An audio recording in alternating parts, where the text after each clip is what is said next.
Hello everyone, welcome back to another episode of Enderal. I know at the end of last one, I said I was going to be continuing with the main story. Well, I lied to you. In today's episode, we are going to be covering the Rhalâta questline, the whole thing. I figured, why split it up? It's going to take like 8 hours to go through, but as you know, with these like Let's Plays, I edit and I cut down the bulk, so hopefully we can do this whole thing in the video in less than like 3 hours. But to do this questline, you're supposed to be around level 30 to 40. We're kind of right in that sweet spot. I've got all my points used up. I spent a boatload of money, and my armor set is pretty juiced. So I think we're good. We're going to head on over to the Undercity, to the arena, and the first thing we have to do is watch people fight in an arena. Similar to the arena questline in Oblivion, this is the Undercity, which is where all the poor people live, all these impoverished individuals. There's a lot of quests to do down here, but in my opinion, the best one, without question, is the Rhalâta. And the Rhalâta is, again, in my opinion, it's the best guild questline of any Elder Scrolls or any Elder Scrolls adjacent game. So, I have yet to play a guild in any Bethesda game ever, or, a modding project that's even close to as good as the Rhalâta questline. So to get started, we gotta go into the dust pit here, which is where people fight for money. And that's why you need a really high level. Because these guys, well, you'll see. You'll see. So many fights, so little money. Of course, we're not just gonna sit here and watch. We are going to join. What do you want? To join, we need to talk to this person. What is this place? Ranmarash's home for lost kittens. Honestly, if you need to ask, then you sure as fuck don't belong here. Okay, Go rude. back to your bathing houses and galleries, sunchild. Is there a way to participate in the fights? Ooh, how eloquent. You're from the surface, aren't you? No, don't say anything, I can tell. No cave dweller gets that much sun on his pretty face. So, you want to fight, huh? You're an arcanist, aren't you? That look in your eyes, the constant twitching of your fingers. That's Oh, I interesting. can tell. Well, why not? I don't think I've Been a ever while heard since this someone threw dialogue fireballs line through the before. pit. You do know that we're not doing tumbles down here, right? If you fight well, you can make a lot of money fighting here. But if you don't, well, you can imagine. I think, well, I've never done like a full mage build before, an arcanist, as she says. I've pretty much always done, I've done a one-handed like heavy armor build and then a werewolf build. So that's cool. I've never heard that line that she was able to recognize that I use magic more than conventional weapons. So in other words, you fight to the death. Usually, yeah. Sometimes the loser pleads for mercy, but the crowd doesn't like it. Does the Order know about these fights? Obviously not, but... Oh, sure. Sometimes they even come down here and read us quotes from the verses. Jokes aside, I couldn't care less about what the Order does or doesn't know. Down here, the rules are different. I want to fight. Huh. All right. First of all, you'll need to sign this, though. If you can read and write, sign with your name. If not, with a cross. Interesting. How could they prove, if somebody couldn't read and write, you could easily coerce them into the pits because you could just write an X. Like, how would you prove? Then we can start right away. And, one more thing. I always found this a bit silly, but the crowd always wants a name they can shout to the ring when you're bashing someone's head in. You know, the fighter, the butcher, stuff like that. So, what do you want? Oh, we get to pick our alias. I think this option is only available once you've progressed to the main story enough, which I am. Again, if you missed any of the previous episodes, at the top of the description, there'll be a link to the playlist. I've done these two before. I don't know if I've ever done it this late, so let's go the Prophet. Prophet? Well, let's hope you're as good at fighting as you are at prophesizing. Fair enough. If you want, you can dive right into the ring. There'll be a pack fight in a couple of hours. Let's get started. Wait, what's a pack fight? Yeah, also called Last Man Standing Wins. 3 to 6 fighters in the ring. Dog eat dog. Alright, let's get started. Eager, aren't you? Good. I wonder Just how it's go gonna down work to the with my training summons. dummies. I'll call you when we begin. Like, I could sit in the back and use my summons like Pokemon to fight everyone else. Mesdames and messieurs, a cordial welcome to the Dust Pit. You know who I am, I know who you are, and above all, I know why you are here today. Because you want to see a fight! Today, there are 4 rookies in the ring, and they all share the same dream, to become the champion of the arena. Ah, can you see them shiver, the sweat glistening on their foreheads? They are afraid, and rightfully so, because they know only one of them will leave the pit on both legs. Yeah, it's gonna be me. Mesdames and messieurs, I proudly present Kata Tanner's daughter, called the Storm. I don't know if we'll go through the intro on all of these fights, don't worry. But the first one I just want to showcase.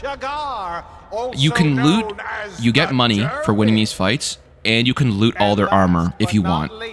The unknown warrior who is only known by his moniker, the Prophet. Now, enough of the words. Fight! Do all these guys just fight me? I guess so. Hey, chill. Blazes, what a punch!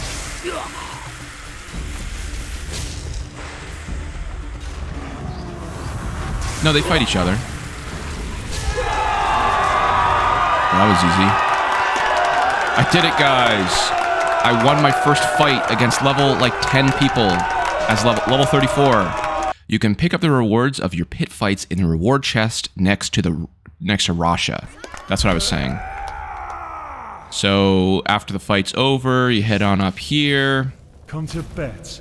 Talk to Rasha. You can also bet, I believe, if you just want to bet on fights. What? If we don't get the money until tomorrow, there will be consequences. So handle it. But... fine. I'll see what I can do. Good go.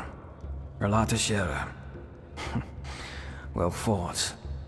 Who is this mysterious person? I wonder if we will see that guy again.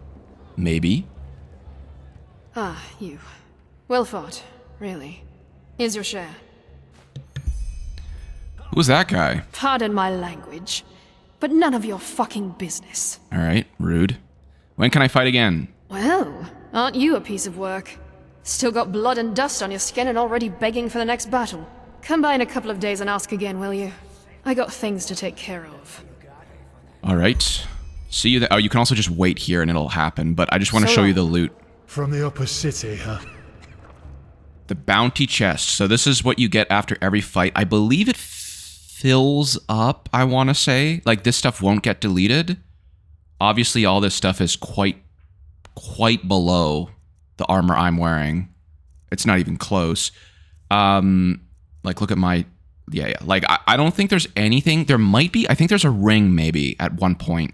That's worth doing. You've got guts walking around with all that stuff down here. Well, now that you know how the arena works, I'll just cut to each fight, and yeah. Come to the dust This is funny. My mud elemental's still in here from the last fight. And above all, I know why you are here today. Warriors, fight! All right, round 2. I don't know how this is fair. Clearly 2 against 1. But all right.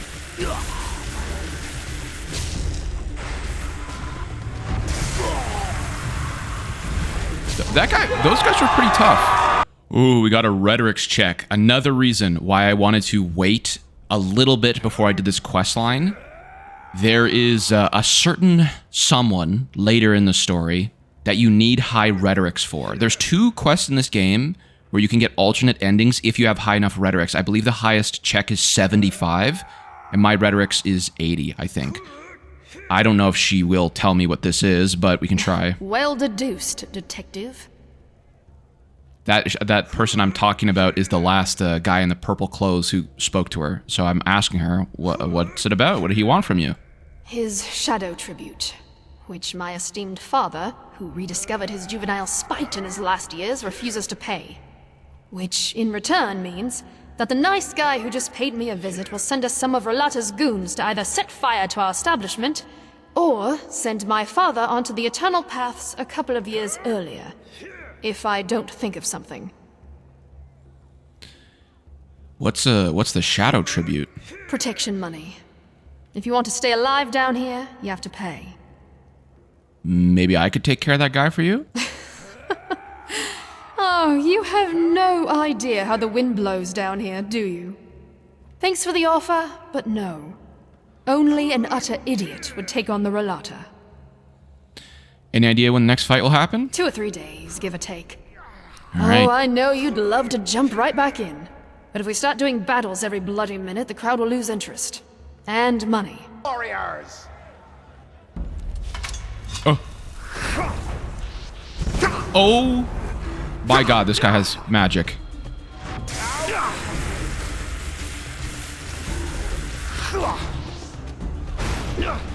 Nice try. Hey. The Ringmaster plans to pair you with Raga Shadowclaw. Oh shit, this is a hard fight. Just remember your Yeah, I think this is the werewolf. Uh-oh. Should I know her? No, but you will soon. She's an alchemist. Small tip from my side. Don't let her tender appearance fool you. You'll see why. Some folks just never learn. Oh. I'm pretty sure this person has 2 phases. Oh. Ooh.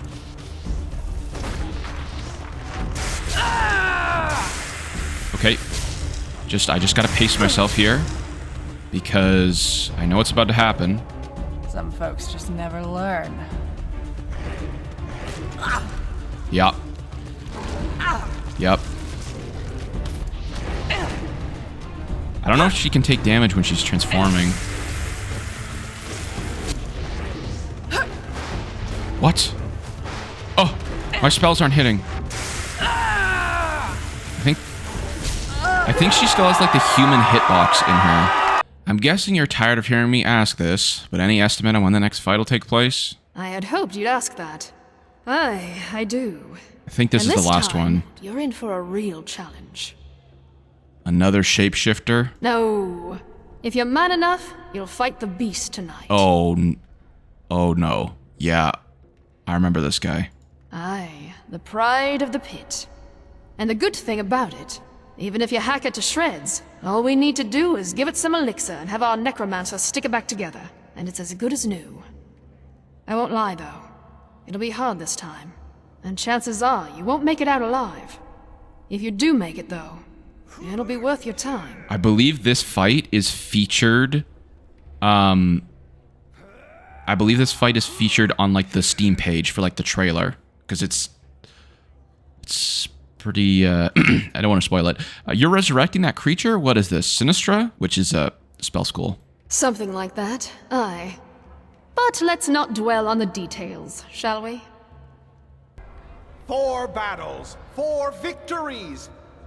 But can the Prophet also oppose the beast that's been soaking this soil in blood for decades? We shall see. Uh-oh. Unleash the beast! This is a 4-star mission. I don't know if I can show that. Oh, yeah. 4-star.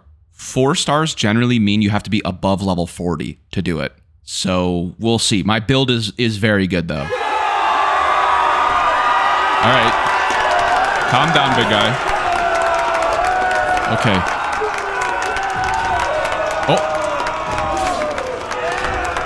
Blistering blazes, what a punch! I forgot this happened. Let's see you dance, Oh. Prophet. Look out! This guy just nothing personneled kid and teleported behind you. Whoa, whoa, whoa, whoa, whoa. Fight my elemental.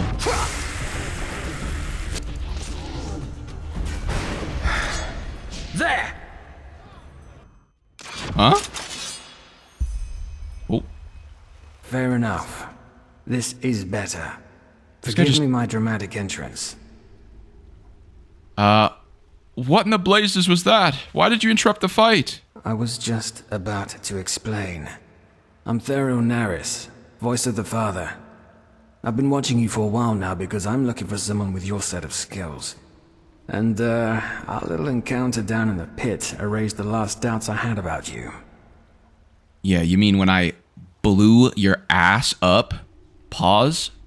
Voice of the Father. That accent. You're an outlander, aren't you? Shit. Does that mean I have to explain who the Rhalâta is to you? Now, the other person, the arena master, kind of told me about it because of the rhetorics check I did, but you're some kind of guild that's controlling the Undercity, right? Right. The Rhalâta is more than a bunch of criminals, though. But we'll get there. Regarding your original question, the Voices are the military arm of the Rhalâta. I'm sure you've seen some of us before.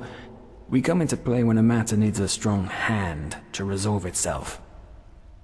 So this was supposed to be some kind of test? Indeed. Let me get straight to the point. I want to hire you for a mission. Fair enough. Tell me about the mission. Well, actually, it's simple. I want your help in killing someone.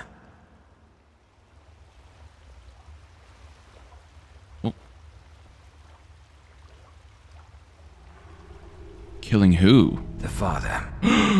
The Father? The head of the Rhalâta? Your leader? Their leader. Not mine. When I was 6 years old, the Rhalâta abducted me and a dozen other children. That is, they bought us. Shagun, the old cunt who owned our orphanage, she sold us like cattle. The Rhalâta abducted you? Children? Us, and over the years, at least a dozen more. And we all came from the same orphanage. The refuge. And no, I have no idea what they did to us. I remember nothing. Wait, did you say the woman who ran the orphanage sold you? Why? Why? Well, probably because the father shoved an ingot of gold up her ass for every child she sold. But the flesh maggots got her a while ago, so she took her reasons to the grave with her. So you're an orphan? Yes. Okay, that I was expecting a little bit more on that dialogue, I won't lie, but that's okay. Why would the father abduct children? That's the big question, isn't it? At first I thought it was about child trafficking. You know, tender little knaves and girls for rich bastards. Ark's bigwigs. Yet now I've come to the conclusion that it must have been about science. Experiments. God damn, you mean the Rhalâta conducted experiments on you? Only the father. As I said, I'm pretty sure you have the wrong idea about them. The Rhalâta doesn't see itself as a guild of murderers, but as a faith, a sect, a cult, in other words. The blackmailing, the shadow tax, is how they finance the little community. Huh. And what do they believe in? That the physical body is the worst thing that ever happened to man. It's a whole that needs to transcend. But we digress. If we're to work together, you'll soon have some rogue cultists telling you all this shit anyway. Alright. If you're alive, though, what does that mean? Does that mean you're able to somehow flee? Kind of. After the father was done with us, he simply disposed of our corpses. This is also the first memory I have of that time after the abduction. Jesus Waking Christ. up in a pile of dead bodies. I don't know exactly, but I must have been somewhere between 12 to 14 years old. Still half a child, in other words. As you can imagine, I was a mess for the first few moons after that. Once I was able to think somewhat straight again, I looked for help in the upper city. Of course, the guards didn't believe a word of what I said and sent me right back down into the caverns. I'm not sure what to say. That's horrible. Many things are horrible. Still, they happen. You told them that the Rhalâta conducts experiments on children, and the guards didn't do anything? No. And frankly, it doesn't surprise me. I'm sure hundreds of ragged kids from the Undercity had come to them before, telling them horror stories about how much they suffered down there only to get a bed and some food. Also, as you may have figured out by now, the Order doesn't have any power down here. The Rhalâta controls the caves, and that's how it will stay. Yet, now you're a voice of the Father and intend to kill him, so you're some kind of infiltrator? Correct. And let's put it this way. I came to realize that no matter how much I cursed and cried, nobody would come to my help. So I decided to take matters into my own hands. I told myself how to survive and how to fight. And years later, I entered the dust pit for the first time.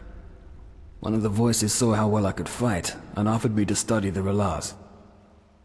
Rhalâs? Their codex, their holy scripture, written by the Father himself. I shaved my head and became a scion, the lowest rank. Nobody recognized you, not even the Father?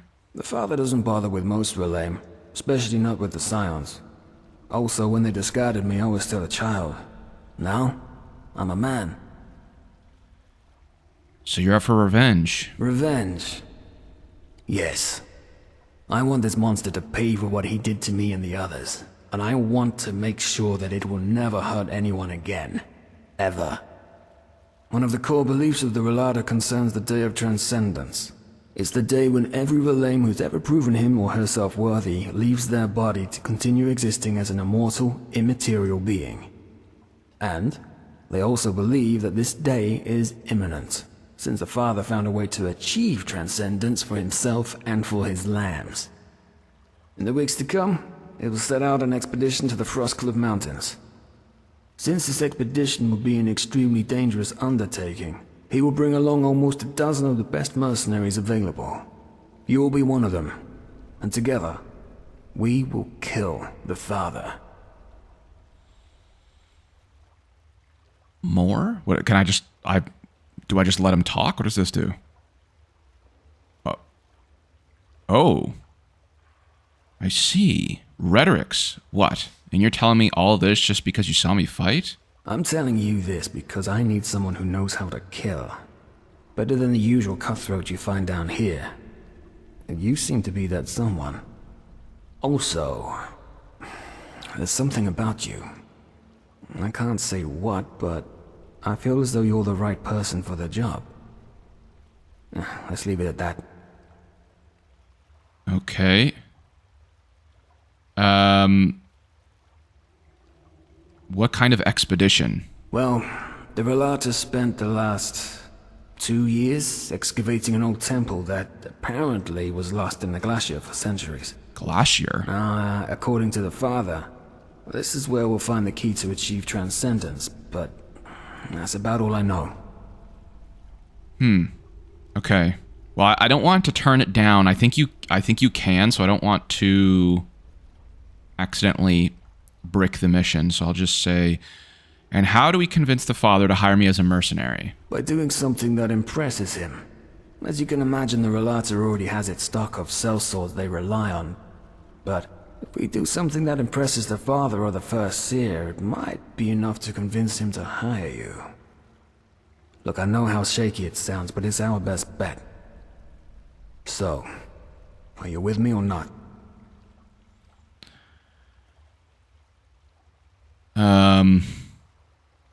Yes, I'll help. If what you say about the Father is true, he needs to face justice. Absolutely. Oh yeah, Meet there's me at the Wailing reputation Tree up there. 2 hours from now.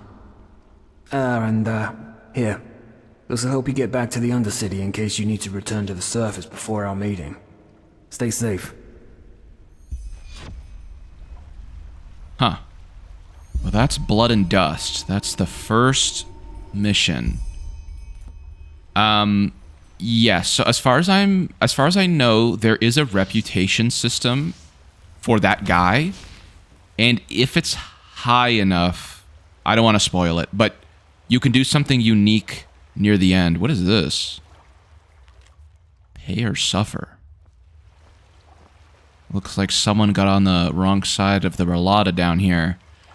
So we want to make sure our reputation is as high as possible with that guy, because I did not do that correctly on my first run. What the hell is this? Just a bunch of skeletons down here? Okay. What's the story behind that tree? Tree? Oh, yeah, sure. The people down here call it the Weeping Tree. They believe that the Black Guardian, once a year, fulfills one of the wishes they write onto these notes. Superstitious nonsense, of course. They might as well send their wishes to the Blue Island Coalition. Well, sometimes hope alone can help. Maybe. He dislikes Ready that. to set out? Uh-oh. Ready. What's the plan? First a question. Have you ever heard of the Night of the Blind Daughters? No. A massacre that took place 20 years ago. It was at the farmer's coast, around midsummer. The farmers had just put out the lights after a long day's work. Suddenly, shrouded figures showed up out of nowhere, with steel masks covering their faces. They broke into the houses and killed anybody who dared to stand in their way. While they merely wreaked havoc on most of the farms, any family with a daughter between 12 and 16 winters was less lucky. All in all, these masked people took 10 daughters that night and carried them away. They were found 1 week later. They lay on the Penny Road, mutilated with their eyes sewn shut. One girl each mile. God damn. I don't remember much of this. I haven't played this questline for about 3 years. What, and the guard didn't intervene at all? They tried, but the few farm boys who were there in time stood no chance. These masked attackers were assassins, as deadly as the petrified and as brutal as lost ones. But why? To this very day, no one knows. However, there are theories. Do the names the Black Libra and J.L. Tannerson ring a bell? The Butcher of Ark. Oh. I wonder if you get another dialogue option here if you found all the Butcher of Ark's books. I have 6 out of 9. 69, nice. But I do have 6 out of 9. I bet if you have all 9, there's an extra option here. Tannerson, wasn't he some kind of serial killer who took his own life? Yes. Thing is, in this book he left behind, Tannerson claims to have been part of a cult called the Black Libra. Even nowadays there are still scholars that deny its existence. But according to Tannerson, they see themselves as some kind of counterbalancing power. They make sure that malice and sin, they don't gain the upper hand in this world, and that the scales of good and evil thus stay in balance.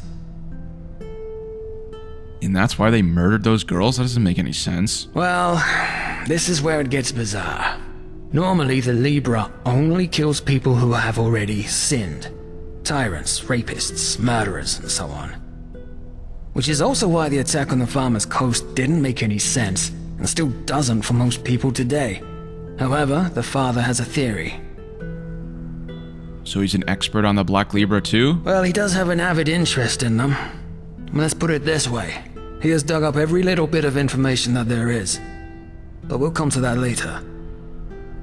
What's his theory then? Why did the Black Libra murder those girls? According to the father, the Black Libra chooses their sinners through the dreams of some kind of holy child. The dreams are interpreted by the Libra's priests who extract the names and faces of evildoers from them. However, the child doesn't just see people who have already sinned.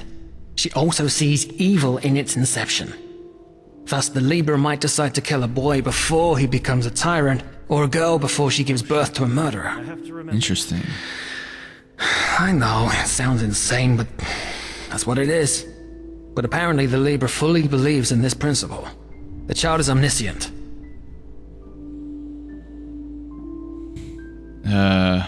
Wait, so these girls had to die because the Libra believed they would give birth to murderers? So it would seem. Though according to the father, they wouldn't have just been ordinary murderers, but emissaries of the end. Whatever that may mean. Oh, the cycle. Emissaries of the end, there's a couple. There's the Prophet, which is us. There's the Leader, which is Tealor Aranthiel. So apparently, if this is right, the Black Libra might be trying to they killed those girls because they were going to give birth to the emissaries, more emissaries of the end, and move on the cycle. I never caught that the first time around. That's interesting. Simple. The father believes that the Black Libra knows the secret to transcendence. This is why he's been studying Tannerson's books like a madman. Especially one in particular. in which he describes the initiation ritual he underwent to become one of their assassins. And I also think that this temple in the Frostcliff Mountains is somehow related to the Libra. Long story short, apparently the pages of Tannisson's original manuscript describing the initiation ritual in detail were forcefully torn out, and the father wants to find them. And you want me to find them, right? Right. And I happen to know the only person who might be able to tell us their whereabouts. A man named Qalian. The Qalian from Tannisson's books? Correct.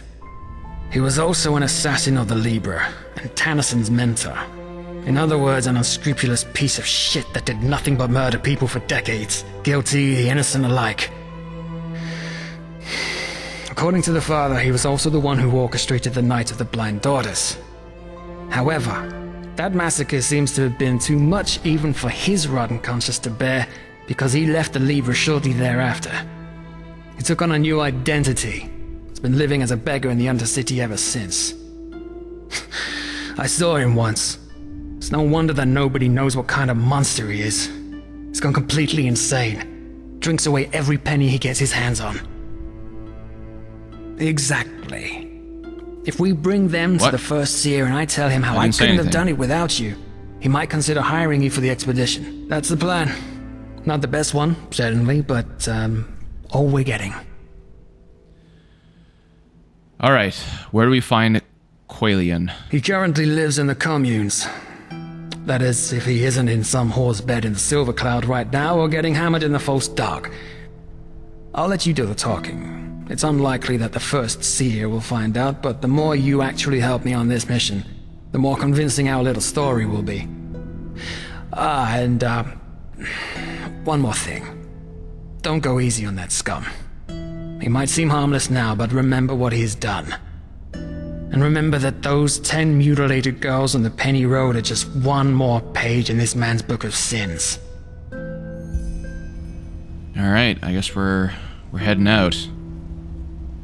Now, as far as I know, this little mission we're about to do has 2 branching paths. I will be doing the one to get the true ending for this guild questline. Was a good man. So if you're confused by any of my choices, I'll explain them, but I'm probably doing it for a reason. Get out of here. What? I said, get out of here. We need 10 minutes.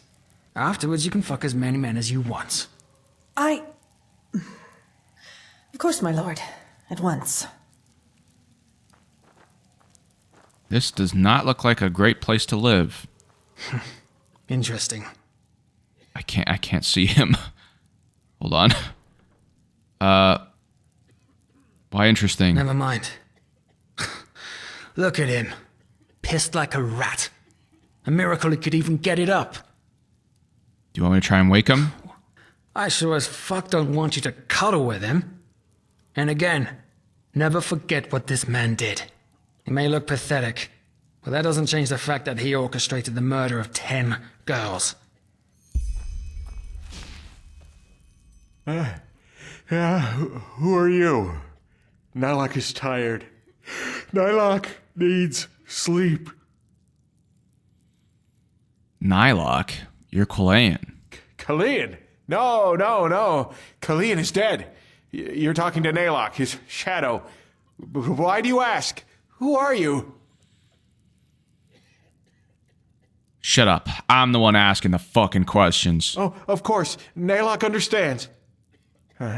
You remind him of Qalian when he still lived. So much anger in you, so much hatred. Qalian knew this feeling too well. This anger, this cold, rotten wrath. And then the dream came and showed him his calling. But he was so blind, he didn't see where the road led him. Only when those little flowers' corpses lay dead in the dust did he see what he had done, what he had become. Now Qalian has been punished. He's dead, and Nylok deserves to suffer for eternity. So it's true. You left the Libra because you regretted what you had done. Regret? No, Qalian had regrets, yes, but Naylock isn't worthy of these feelings anymore. Regret is a pure feeling, as is absolution, but Naylock doesn't deserve purity. So he hates himself, hates his pathetic existence, hates himself for all the suffering his old skin brought upon the world. That's it.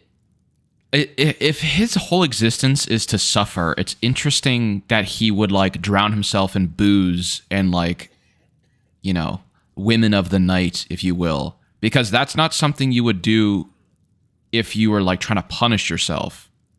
You know, you would try and make it as hard as possible. According to Tannerson's biography, the Libra kills anyone who tries to desert. Why are you still alive? I told you! Because Naylock buried his old skin. The Libra doesn't care about Naylock. Why should they? He's vermin. Either way, we're here for a reason. We're looking for the lost pages. Pages? Naylock doesn't know what you mean. Now please, go. Naylock is tired and needs to sleep. All right. Let me rephrase my friend's words. You stop playing confused oracle and fucking tell us what we want to know now. And then maybe, just maybe, we'll let you live. Are we clear? But Naylock just... Are we clear? Yes, sir. Naylock understands. Please forgive him. So, the pages. Yes, of course, the pages. Naylock remembers. Qalian tore them from Tannerson's book before the world could see them. How long have you lived? Sure. How long you lived down here? How long? Years? Decades? He doesn't know. Qalian had a sense of time. Naylock doesn't. What's all this talk about Naylock and Qalian? You are Qalian. No! I told you! So why are you not listening? Qalian is dead! Don't you understand? He's dead, and Naylock buried him!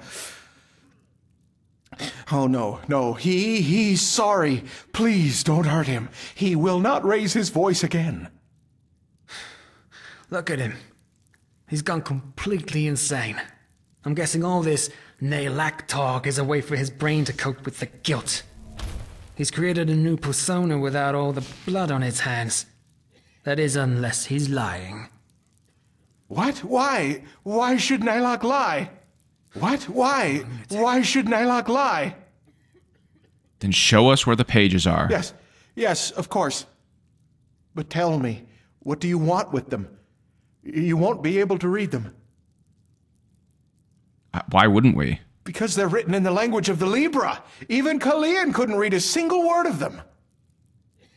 Then how was Tannerson even able to write them? Isn't it obvious? Because something else guided Tannerson's hand when he wrote them. Tannerson was possessed by the Black Libra, perhaps? I don't care. You lead us to this place where you buried them. You'll do it now. Naylock doesn't have a choice, does he? All right, he will do as you demand. The pages, he buried them together with his old skin. He can show you the pages. But tell him, my sir, if he shows you the pages, could you... Well, Naylock is hungry, Naylock is thirsty, and he has no more coin. Do you really think you're in a position to make demands? You're a god-cursed murderer, and you'd be lucky if we let you live. But... Good. Naylock understands. And maybe you're right. You treat him like what he is. Vermin. Human waste. Come, follow. What? Your face. You seem familiar. Are you certain that you have never met Naylock before? How would I know? Maybe. Interesting line of dialogue there. Little foreshadowing, this is the perhaps. Way to the tar pit. Are you sure that's where we're supposed to be going? I warn you, if this is a trap... It's not, my sir. Naylock is vermin, but he knows when he has to obey. You can trust him. This area's cool. I won't. But fine. Bloody vermin, all of them. Not again. Damn the Lightborn. Damn the... Ahoy. Ahoy. Where do you think you're going? You're a little too old for digging. He belongs to us. We're acting under the Father's orders. Brother Wrath, from ashes to blood, from blood to liberation. I didn't recognize you. Forgive me. From ashes to blood, from blood to liberation. Let us through. Of course. Father's blessings. Father's blessings. Keep going, scum. Yes, of course. I thought the whole point of the disguise was so no one would recognize him. He just burned his cover.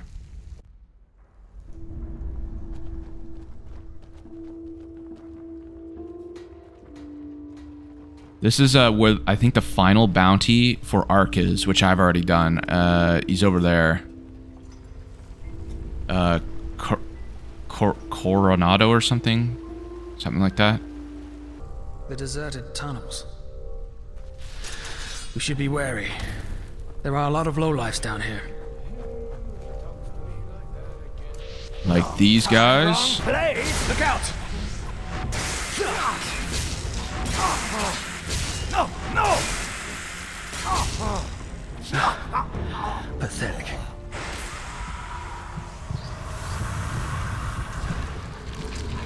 Yeah, we're definitely like...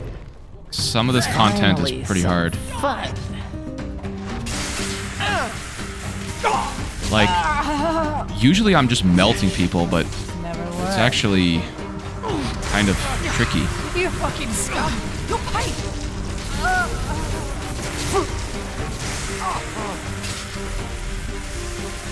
Like, I am not doing that much damage. It's definitely, Enemy! Oh, shit. An Orabaya. Ow. Oh! Let's go. Dude, I almost died. I haven't felt this much of it. It's only a 3-star! Why is this so tricky? I honestly have not felt much of a challenge with my epic armor set in a while.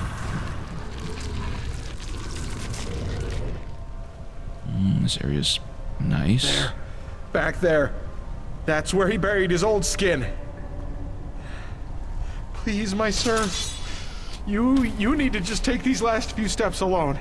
Naylock can't. He just can't. Is this a trap? What? No, no, of course not. It's just... Naylock can't. Don't you understand? To see him after all this time? No, kill Naylock if you don't believe him, but he will stay. Fine. You go on ahead. Alright. Let's find this guy's... Look for the skeleton. You need to dig. Okay. Don't shout.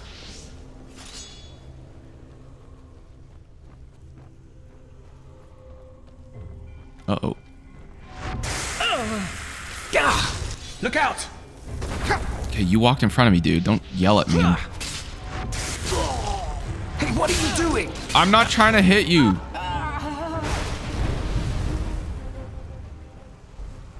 Okay. I think we're good. Skeleton. I'm not seeing anything. Let's look around. Search the shaft. Oh my god, horrible phrasing. For an old skeleton. There's one. Let me see.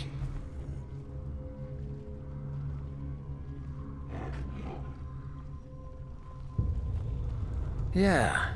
Well, that looks promising. Then I guess we need to dig. Come help me. Here we go. This must be it. Pretty big. What the blazes did he put in there? What's that smell?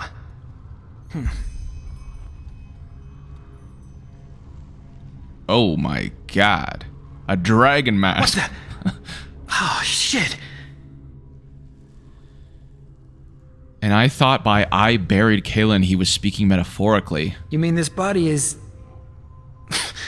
Nonsense. You want to know what I think? This is probably some poor sod that crossed this lunatic's path at the wrong time.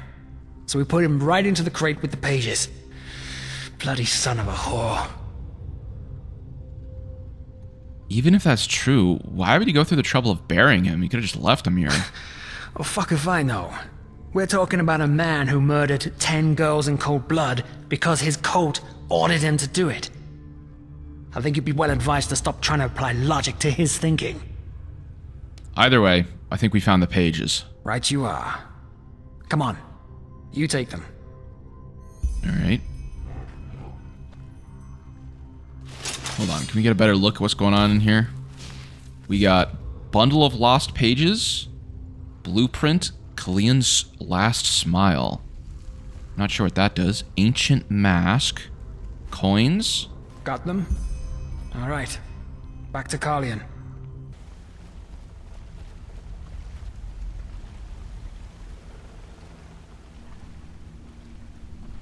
Get up, scum. Ah, my sir. You found what you were looking for, didn't you? He can tell by your eyes. We found the pages and something else.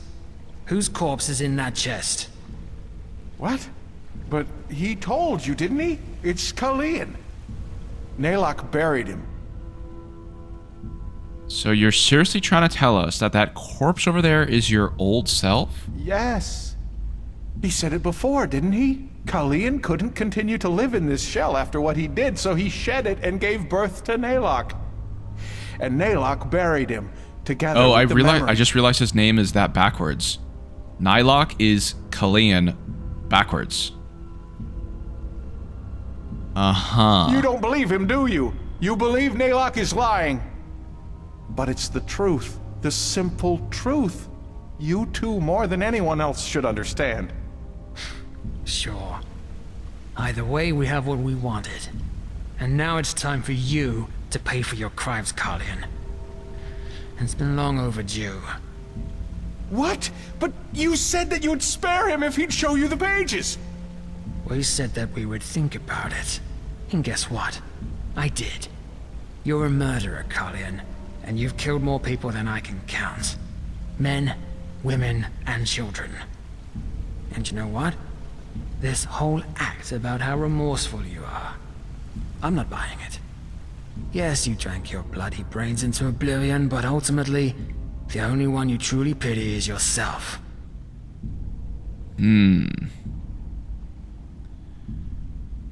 What are you doing, Therio? We have the pages. There's no need for this. Now, to get the true ending, you have to find a way to spare this guy.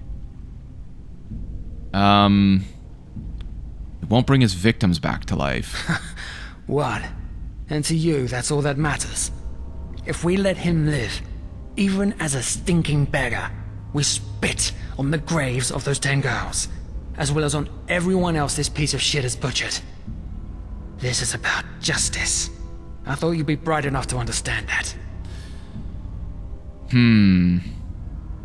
Okay, so I assume these options down here just hurt our disposition with him, which we don't want to do. Let's see what this one says. Shut up. Okay. You heard him. He regrets what he did. This life is punishment enough. It's not. But fine. As you wish. You heard it, scum. Today's your lucky day. You... Letho. What? Naylock remembers. By the name of the sun, you were in the refuge orphanage, you and your friend, Letho. What do you know about the refuge? Back then, before the flesh maggot plague, when Naylock was still strong, the Kyranian woman who ran the orphanage gave him work. Don't you remember? He carried crates, he cleaned the floor, he cooked. That was you?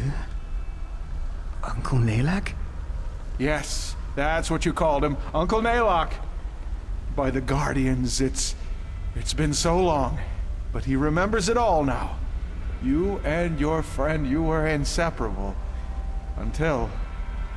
You're right. I do remember. What? You were there when they took us.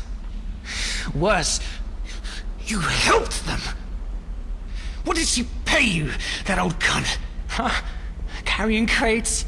Selling children to the Rhalâta? All the same, isn't it? No, what? Naylock doesn't understand. He only... Well... Let's go.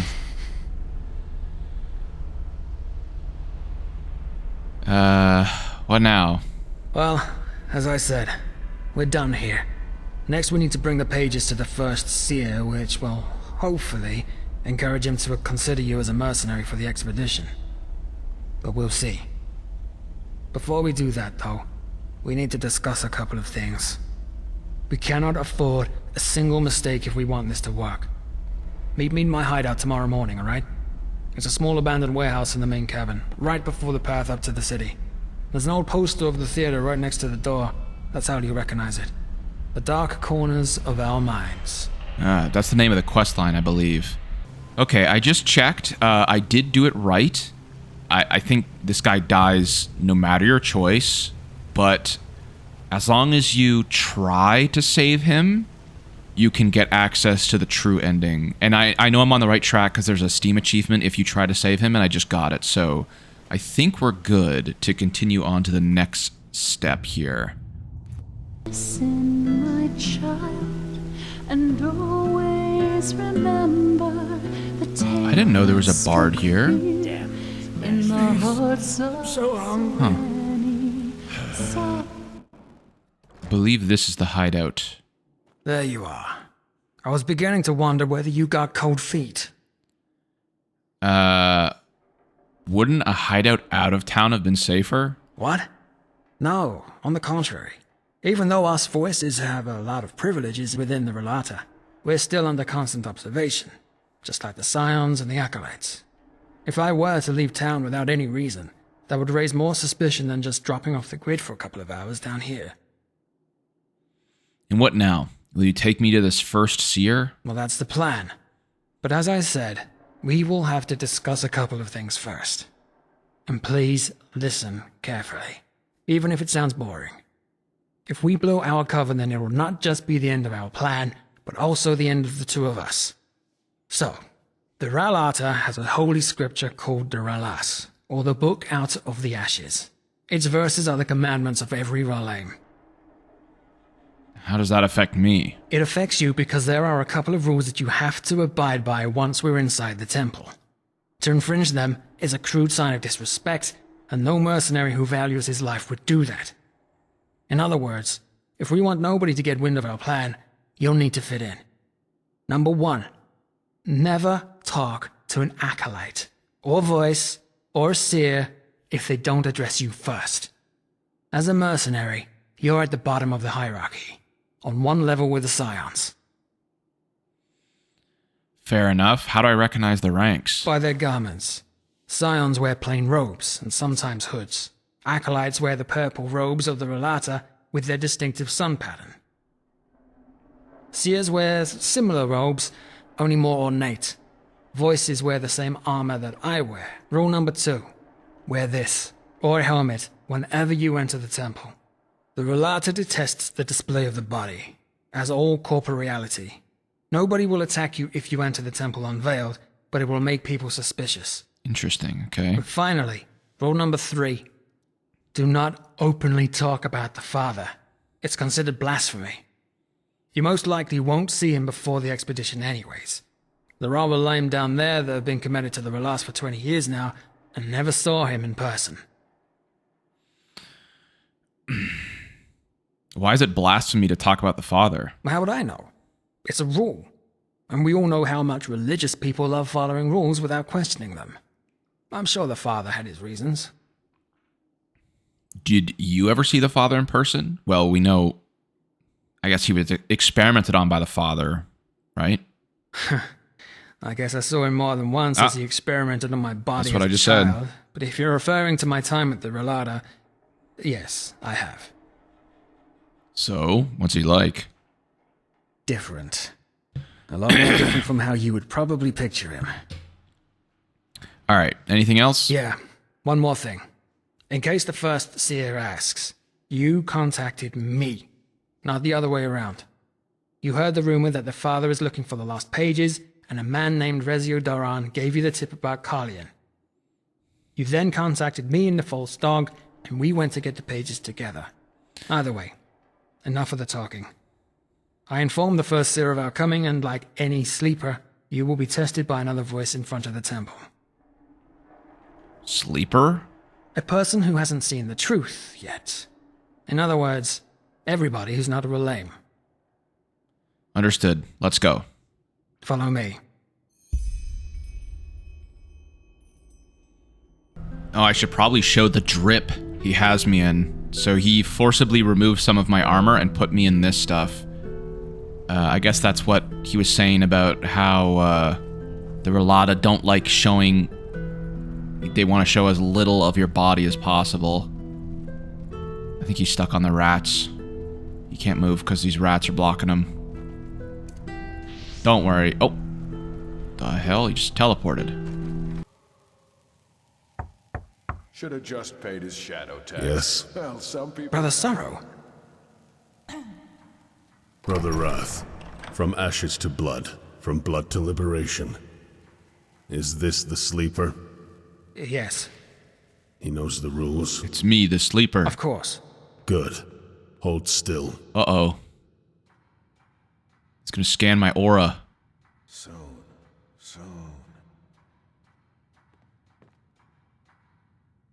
Interesting. You may enter. Thank you, brother. Father's blessings. Father's blessings.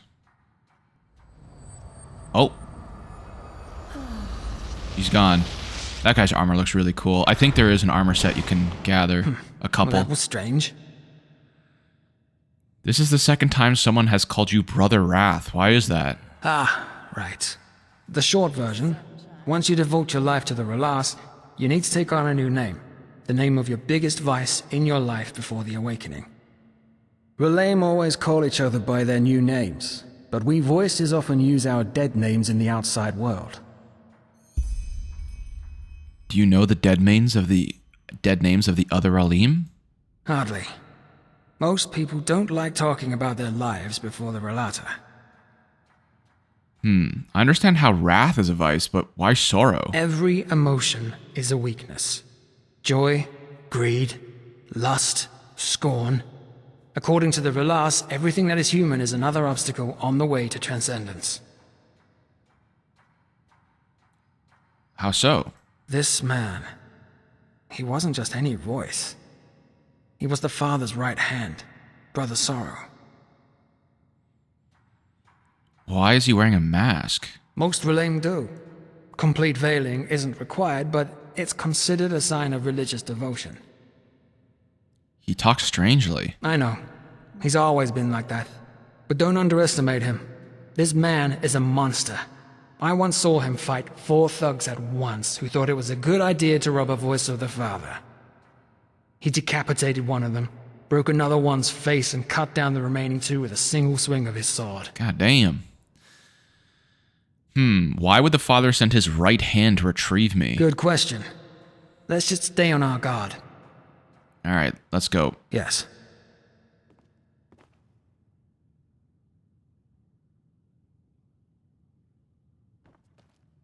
Strange place.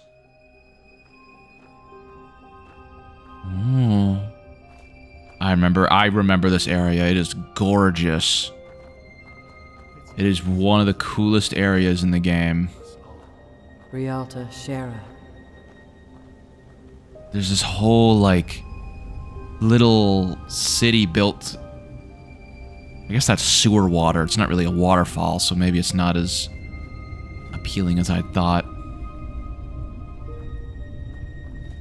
We're watching you, sleeper. Always. Yeah, dude, I love this place. I think there's... This quest opens up this whole area. Like, if you don't do this quest, you can't get here, I believe. And there's a couple unique items and whatnot you can get here. So you kind of have to do it for some of the collectibles and stuff. in the game. Hello? It's like everyone here's wearing COVID masks. It's like the COVID pandemic LARPing. They're LARPing like what we did in 2020. See, he's got a little face mask. Seer. From ashes to blood, from blood to liberation. Ah, Brother Wrath. Is this our visitor? Yes, First Seer. He helped me find the lost pages. Interesting. Show me. Here. Interesting. Tell me, how did you know that the Father is looking for these? This is... Oh. Oh shit. We had to remember the guy's name. I knew it was a test. Ah. I knew there was one. Oh my god. Hold on. I gotta look back in the video footage so I don't mess this up. Okay, it's Rezio, not Rizio. Although, again, another prediction of the modern day. We got COVID LARPing and Riz. Oh my god, but it's this one. I see. And how did you meet Brother Wrath? Also through your contact? Shit. Oh, I knew what... Hold on. Okay, the right answer is the false dog. It is indeed. Well then, I am Brother Longing, or to you, the First Seer. I assume Brother Wrath promised you a reward for these. I have 300 pennies. Good. Then go up to the tower and talk to Sister Envy. She will pay you. Brother Wrath, will you escort our guest back outside? If that is your wish, then yes, First Seer. What do you mean by that? I was thinking... irrelevant. Father's blessings, First Seer. Thank you for your time. Speak. Well, the expedition. You said that the Father ordered you to find capable mercenaries. Treasure hunters. I understand. You think he'd be a fitting candidate? I gotta say nothing, right? That's the rules. I said you can't speak unless spoken to. He's a Sinistrope, isn't he? Oh, that's cool. That's interesting. Correct. And one who knows his craft. At least judging by what I saw. I don't remember. Your aura is remarkable. Another modern day reference. It's true. Remarkable Fine, aura. Then. We actually have enough mercenaries already, but you seem to be more capable than the scum that usually runs the Undercity's alleys. However, before I recommend you to the Father, I want you to prove yourself. Brother Greed. Sister Pride, is she still in the Light Grove? Is that a yes? Good. Then escort this man into the Dark Valley. I want you to kill someone for us. Sister Pride. A voice who has betrayed us. Bring me her heart, and I'll consider recommending you to the Father. An expedition will be taking place soon, and we are still looking for capable mercenaries.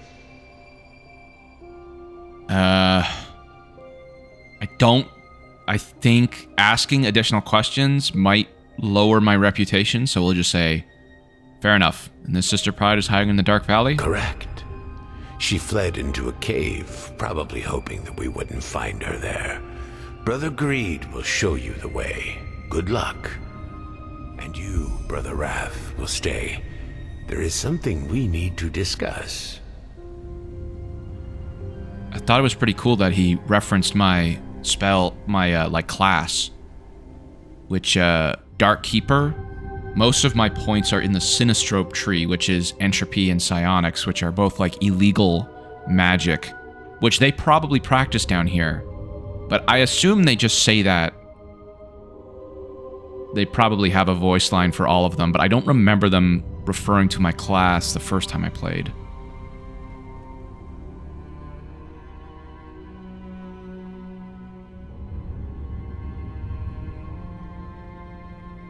Are we just going to teleport?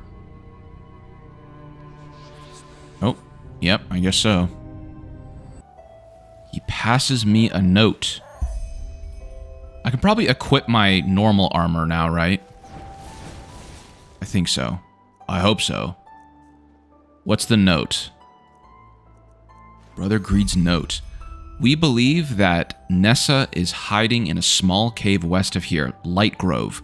Go there, kill her, then come back to me. I'll wait here. All right. I feel like I may have already cleared it out. Yeah, I did. All good. All good. That should make this a lot easier. I think this place is filled with Skarag or Scrag, whatever they're called, which is basically the... like, they're kind of like the Forsworn in this game, like, you know, tribalists. But the enemies in this game also respawn. No, there's one right there when you started. Yeah, as you probably saw last episode, I kind of did a lot of stuff over here. Just, you know, just a little bit of offline grinding, you know, as we do. There's a boss over here who had some armor set pieces, but as you can tell, he's not here anymore. And I believe I turned him to goo, so his body isn't here either. 16th of the Conquering, 8233. I'm going crazy. I'm going crazy, and they all know. They know, but they act like they don't. But what can I do? It's not my fault. I didn't want to be this way. I didn't. I need to think. Think and pray. It will get better. It will. Irish. That is the first Irish accent I've heard. 1st of the Golden Moon, 8233. I can't bear it any longer. Father, Malphus, Fate, or whoever is listening, save me, or I will break. I will run, far away from this temple. Far away. Somewhere where nobody knows me, and where nobody sees me, and where I see nobody. Forgive me, Father. I need to leave, or I will break. Sounds like this girl just wanted to... 1st of the Golden... Oh. Now... might be handy to have a fake human heart, especially since that guy asked for her heart specifically. But, you know... no spoilers, but that might be handy to have. 7th of the Fundament, 8233. Father, hear my prayer. Make me see them again. Make me see them. It's driving me crazy. I want out. Out of the caves. Anywhere where there are no people. I want to be normal again. But I don't want to betray you, Father. Rhalâta Shira, you gave me life. So what should I do? Doesn't sound like this girl betrayed the guild at all. That was the last of her 3 notes. Just kind of sounds like she was just having a tough time. She was kind of going insane. Well, here we are. Sister Pride. What? Who are you? No, wait. Don't say anything. You're my punishment, aren't you? You're here to kill me. The first seer said that you betrayed the Rhalâta. Why? The faces. I just couldn't bear them any longer. I couldn't. What are you talking about? What faces did you see? None! Huh? At first, I thought it would pass, you know? That it's just a disease, like the fever. But it didn't. It only got worse. First this strangeness. Then the faces. What do you mean by the strangeness? This feeling that I wasn't myself. That Sister Pride, Nessa, is only a puppet who thinks she is real. Who's Nessa? Me. My name. Before the father showed me the Rhalâta. You can't see faces anymore? I don't understand. It started 2 years ago. Sometimes, when I talk to people, their faces began to run off. Like color. Like wax. At first I thought I was ill, so I drank root every day, but it never got better. Only worse. Everything started to melt. First the nose, then the eyes, then the mouth. Until there was nothing left but a smooth, egg-shaped piece of skin. Is that why you're wearing a blindfold? I think by the blood on her, we're left to assume she cut out her eyes so she didn't have to look at people anymore. Yes. It doesn't help with the strangeness. But at least I don't have to see faces anymore. Did you ever see a healer about it? No. No, of course not. Because nobody could find out. Had they found out, then the father would have left me behind on the day of transcendence. And I couldn't let that happen. Don't you understand? I couldn't. Why did you flee? Why? Because I was weak. Angry and weak. I thought, if only I fled far away from the father, then the faces would return. But they didn't. Of course they didn't. Because I was the problem to begin with. My faith was too weak. My devotion to the Rhalâta too little.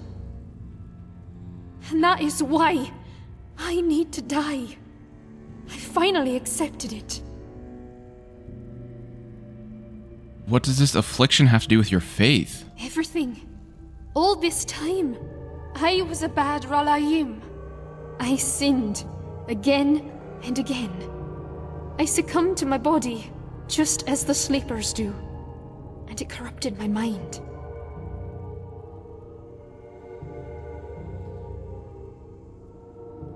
Whatever you did, I don't think it was the lack of faith that made you sick. Of course you don't. Because you're a sleeper. Damn. I don't want to kill you. But didn't the father tell you to? I don't care. There has to be another way. No, there isn't. And even if there were, I wouldn't want it. This is my punishment. The punishment for my weakness. And if I had the courage, I would have already ended it myself. Alright, then I'm sorry. Don't be. It's what I want. So, yeah, you can see up there. You can kill her, or you can leave her behind and use a different human heart. I don't know if it actually impacts the story at all. But it's... I mean, I'm kind of role-playing as like a necromancer, so I don't think my guy would care. Father, forgive me. Nessa's heart. Mesmerize. Sword. And at this thing, I guess we can sell this stuff, but it's a pretty cool area. Why did she come here? I don't know. Alright, I've got her heart. I could also do the fake heart, but I mean, I killed her, so why wouldn't I do the real heart? I don't know if they're actually able to, like, detect it and, like, tell with, like, aura sensing or whatever they do, so may as well give the real heart.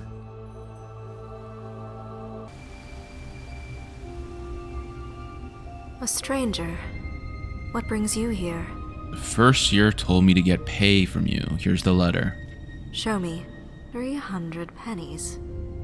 And just what in the Father's name did you do to earn such copious pay? I recovered the lost pages from Tannerson's autobiography. Impressive. Here's your money. Good luck. You also trade? I actually don't know. Not much, but if it's scrolls and potions you're after, I might be able to help. Here, take a look. What does she sell? Anything good? Some teleport scrolls. Oh. Psionic Splinter. I think I have that. That's what I got from the, that photo, the art museum mission. What else? Myths and legends. Okay, we want these because these all kind of give you a location, or they spawn in like bosses and stuff. So I think we definitely want that. Do we have to read them? Yeah. Okay, so these are all like important. I'll do that in a different video. But you need all of these, and there's 5 of them, and then there's some kind of like big quest reward or achievement at the very end if you get all of them. So good little hot tip. Would you look at that? The mercenary returns. Here, Sister Pride's heart. Show me. Interesting. Well then, you upheld your end of the bargain, so I'll do the same. Sister Pride said something about not being able to see faces anymore. Apparently that's why she left the Rhalâta. I don't care. She gave herself to the Rhalas, to the Father, and she betrayed us. The punishment for this is death. End of story. Okay. So, you'll consider hiring me for the expedition? The Father will. I will put forward my recommendation. We will contact you once he has made his decision. Now leave. 1,000 experience, very nice. Old wounds, new quest. I just want to chat with him. Would you be willing to tell me more about your faith, the Rhalas? Why? Would you like to become one of us? I didn't even know you could do this. Is that even an option? Maybe, maybe not. Ask. According to Brother Wrath, the Rhalâta condemns all earthly pleasures. Why? Let me put it this way. How can one overcome a vice if he indulges it on a daily basis? The more we eat, the more we feel, the more we copulate, the more we identify with this vessel, and the further we distance ourselves from transcendence. Asceticism is the key to purity. What do you think about the Lightborn? The Lightborn? False gods, the lot of them. Mages who are being idolized as something they never were. I mean, this is all true. If there's still anything at all, that is. You hear a lot of things these days. You see, their faith is hollow. They tell their lambs that they protect them, that they will grant them a better life after death, even though they know that they can do neither the one thing nor the other. Death is the end of existence, and anyone who hasn't succeeded in separating from his vessel by the time it arrives simply ceases to exist. So these guys are trying to... I mean, I don't know if they know about the cycle, but they're trying to, quote-unquote, ascend before they die, preserving their spirits. But what he says about the Lightborn is true. They're not gods. They're just like powerful mages who just kind of allowed themselves to be worshipped. How does one devote himself to the Rhalas? That's a long story, and discussing it would exceed both my time and my patience. Forgive me. Okay, well, I guess we can't join. Did you kill her?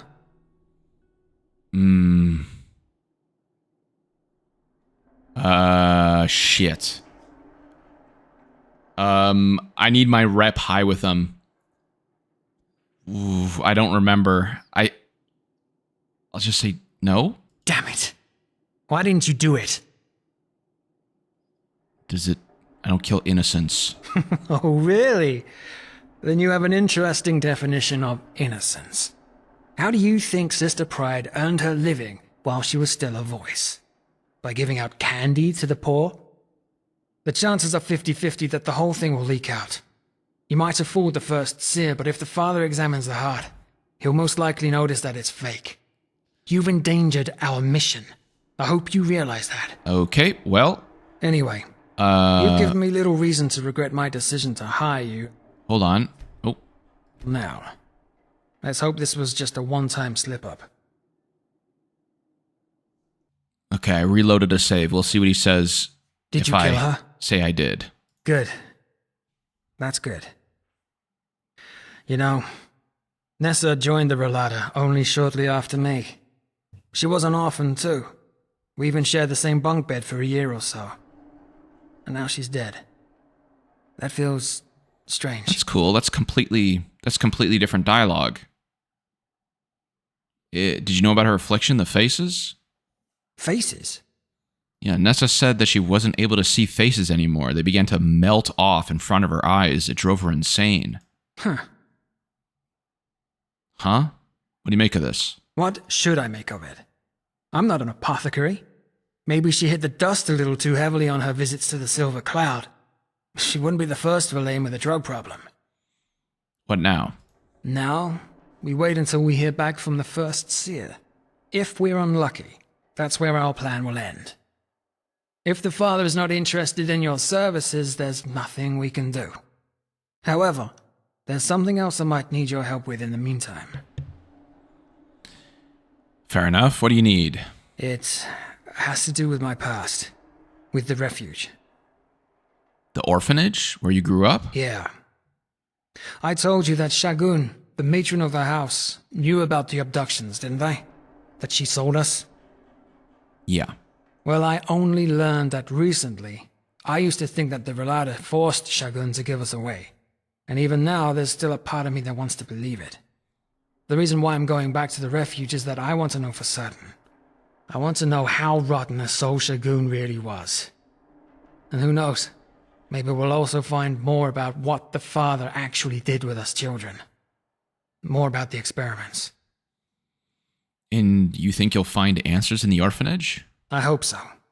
It was closed down after the flesh maggot plague killed Shagun, so her documents might still be there. Thing is, ever since the Red Madness, the place has been crawling with lost ones. Now, my lore might be a little rusty, but I thought lost ones are when the Red Madness hit, it kind of like resurrected the dead. So the only way the orphanage could be overrun with lost ones if there's like a crypt underneath it, or like there was dead bodies in like the rafters and floorboards, which who knows, maybe is possible. Exactly. I'd probably be able to do it myself, but now is the wrong time to take unnecessary risks. So, let's meet at the marketplace, right in front of Zorgben and Sons. I'll make some preparations. My sir? That's... what the... What do you want? To cock at me? Just leave. Please. Damn. Every time I come down here, I get depressed at all the poor people. Yeah, let's go. Good. He was a good man. Yeah, there is indeed lost ones down here. Quite a few. Oh my god, they hurt. What is he doing? He's looting. Help me!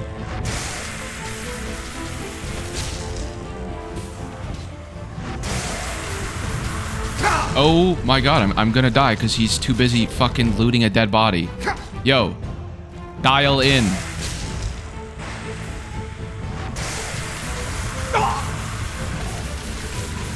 Oh my god. I kind of thought like I had like an OP build, but I don't know. Maybe I'm not. Maybe I'm too low level to be doing the Rhalâta questline.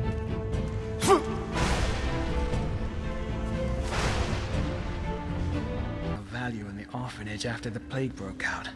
Come, you go on ahead. I'll cover your back. Okay, so I see. So there was supposed to be a little voice line here and then we go forward and fight everybody. But he bugged out in the middle of the fight. And, okay. Well, you know, I'm just gonna take a little peek around here. If there is any loot, I deserve it. Oh, Ice Claw, okay.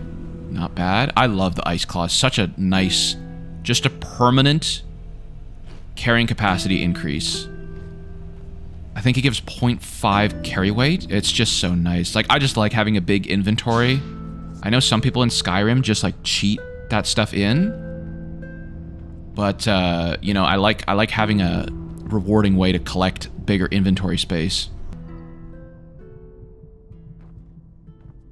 There it is. Huh. Strange feeling to be back here after all those years.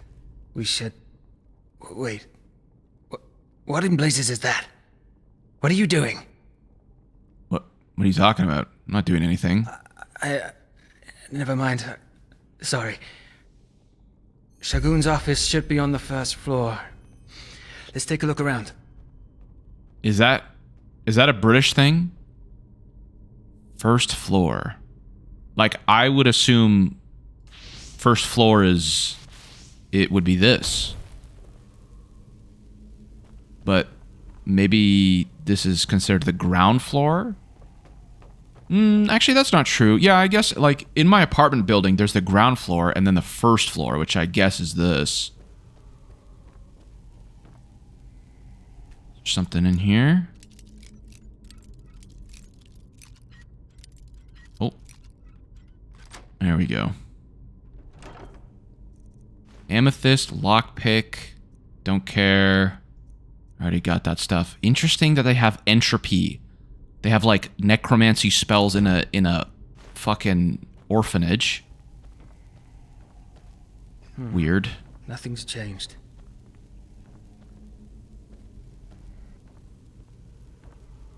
What, find something in that book there? Alright, here we are. And would you look at that? Stock lists, spendings, earnings. No, that doesn't help us. What if Shagun simply didn't document her dealings with Rhalâta? She did. If I remember one thing, then it's how obsessed that old cunt was with her lists. Everything needed to be documented. Every crust of bread, every single donation. So, if she really did sell children to the father over all those years, there must be reports. Just not here. Her hidden safes. That's a chance. She had hidden safes? Everybody down here has hidden safes. Even if the house was under the protection of the Rhalâta, there would still be the occasional raids. Even I can remember at least half of a dozen of them. They just came in, made a ruckus, and took whatever they could get their hands on. Eventually, Shagun even let them in voluntarily. So you're not safe down here even if you pay your shadow tax? No.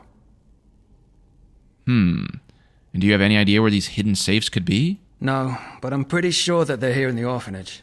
I say we split up. You check the kitchen, the cellar, and the storage room in the backyard. I'll take care of the rest.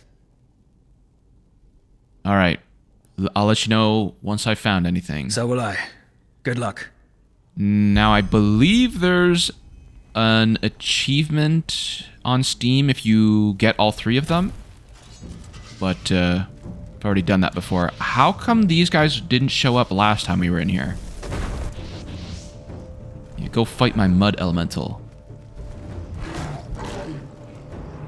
There's so many! What the hell? Dude. Dario, help me. There's too many of them.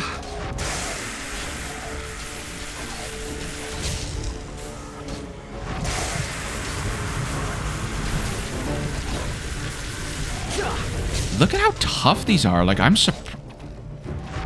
Is this a 4-star mission? It's only 3-star. What? Maybe these guys are just... I don't know. I think that's all of them. Okay. Button. I heard something. Aha, secret door. There's a book and some money. Is that Is that the thing that we were looking for? There's a couple other ones, like, in this kitchen area. There's one here, but I need a key, so I'm gonna see if I can find how to get into all of them. Oh. It's like some kind of mini-boss here or something. Muroth the Faithless. Deals very high damage during critical hit and unleashes a psionic shockwave. I think I used this sword for my first playthrough for almost the entire time, because it doesn't require to be refilled. It does really high damage. Alright, so the last one, this button here, has to be shot with an arrow. That's why I couldn't figure it out. And then this is the last chest. Actually, pretty good shield. Not for me, though. Okay. I hear Theriel talking. Oh, right. Yeah, I remember this. Snip, snip, snip. Cut through the throat. The head rolls off. The soul's afloat. Snip, snip, snip. Cut through the throat. The head rolls off. The soul's afloat. Theriel? You okay? Theriel? Yes, Theriel. Back then he still existed. Now he's gone.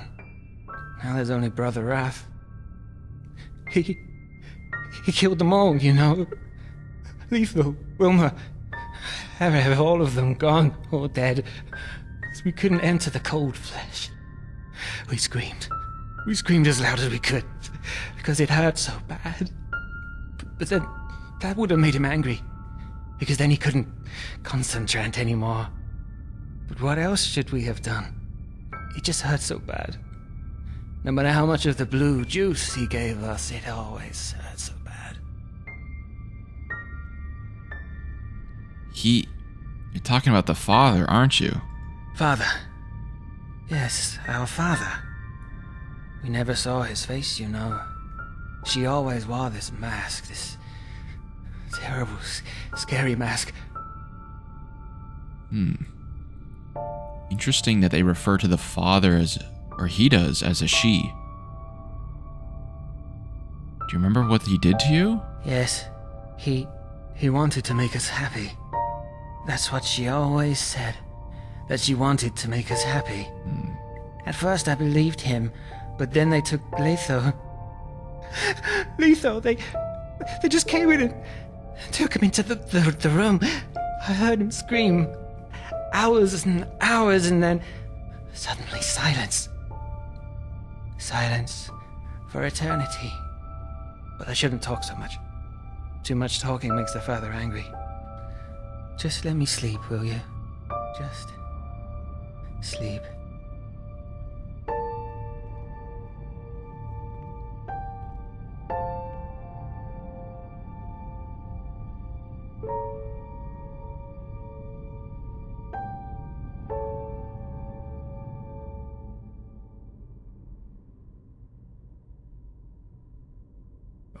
What are you doing here?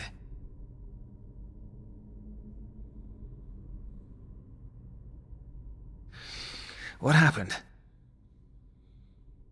I was hoping you could tell me. You completely lost your mind. What? What are you talking about? I was dizzy, so I took a nap. Must have been the hunger. I didn't have a meal in 2 days. That's not true. You had some kind of seizure. Seizure? What do you mean? Hard to describe. You had some kind of regression to your childhood. To your time when the father ran his experiments on you. What? But why? What did I say? Tell Theriel about his seizure. A lot.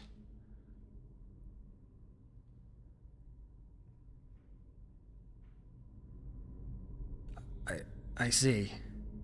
It must have been this place. It brought back my memories.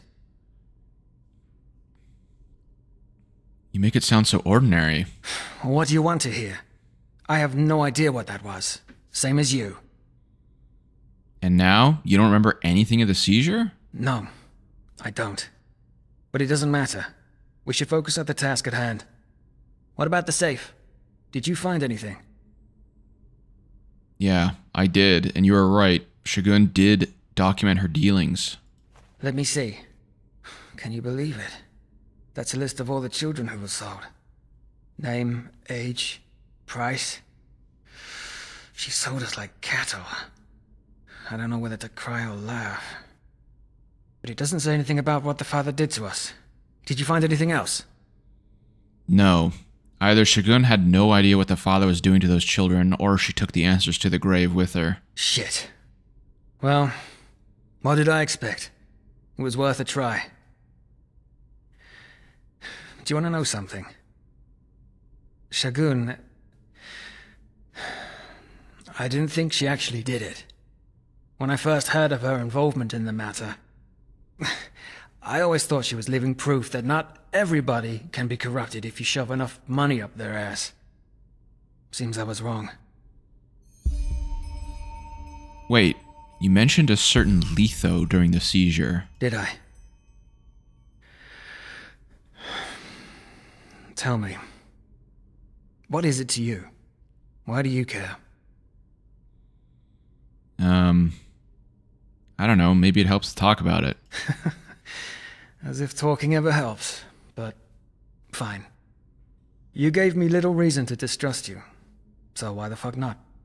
If we're unlucky, neither of us will be alive anymore 2 days from now. Come, let's find somewhere to sit.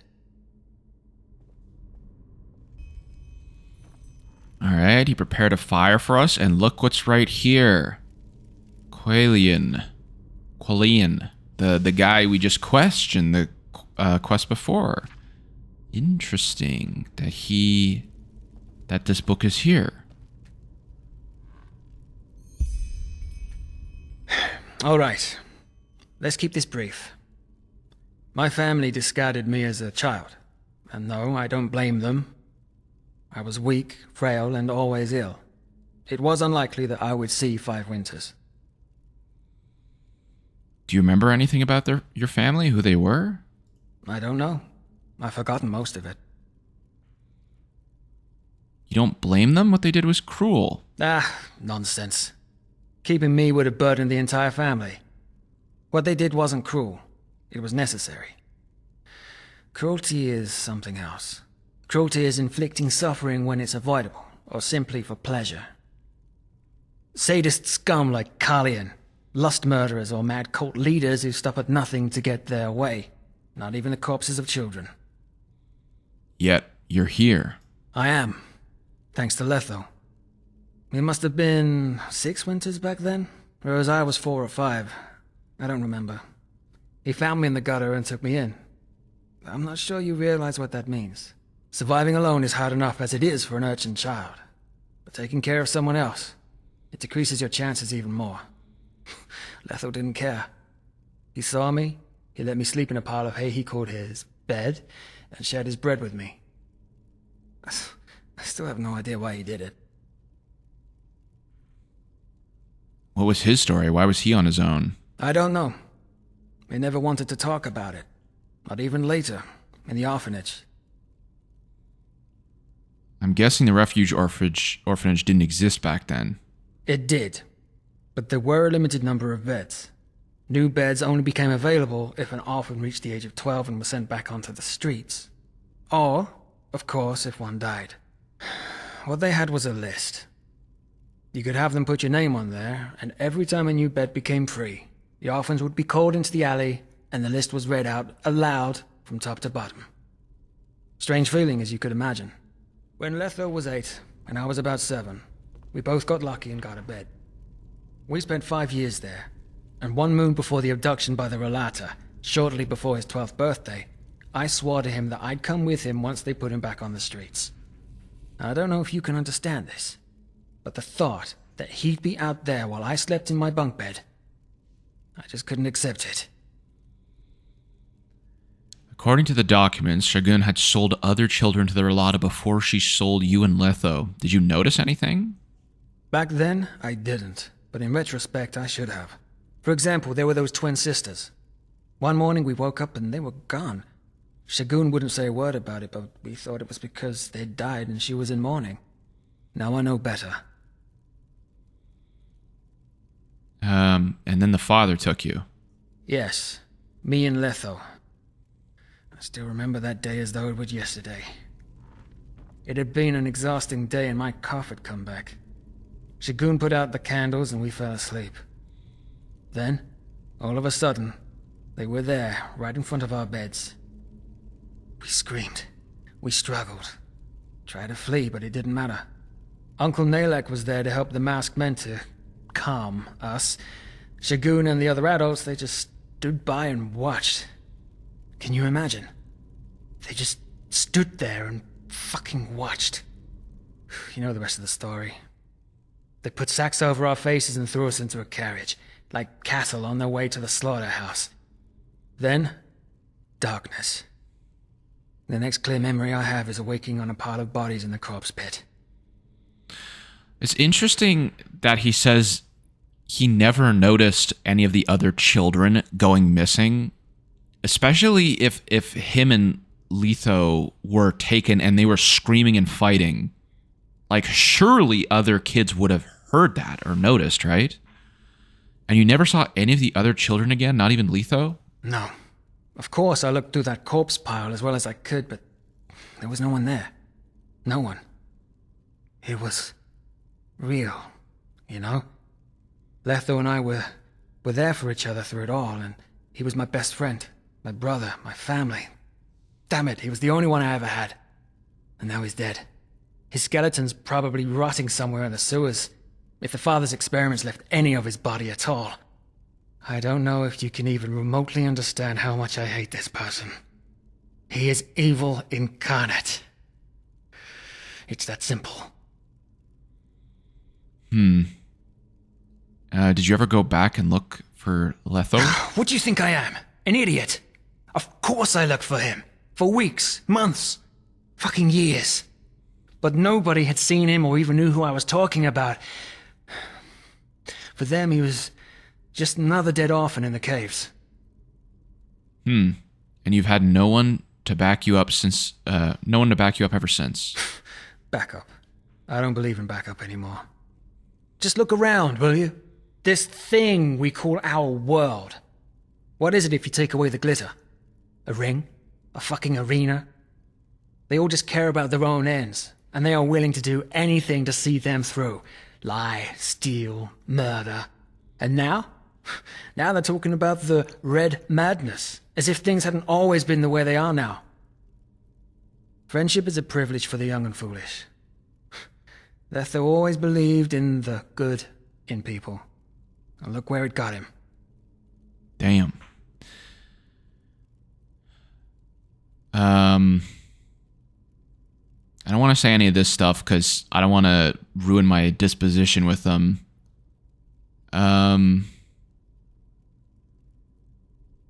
That's an fuck. I gotta try and stay like on his plus side for the true ending. Life punishes idealists. Yeah. You know, being on my own, as you put it, it doesn't bother me.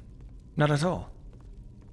I know how it must sound to you, but if you're alone, you're invincible. The worst anybody can do to you is kill you. And since death is the end of all feeling, it doesn't matter anymore. Friends, family, love, they leave you open, exposed. For me, things are simple. If the father kills me, I have failed. But at least there'll be no one to mourn my loss. No widow, no children, no friends. A clean cut, as though I never existed. Damn. That's sad. I'll just say fair point. Either way, we've wasted enough time. As I said, it might be hours before the father decides, or if we're unlucky, weeks or months. I'll send out a messenger if I learn something, and should anything unusual happen, just meet me at my hideout. I'll be there for an hour every day before nightfall. Until then. Alright, I'll wait. Do that.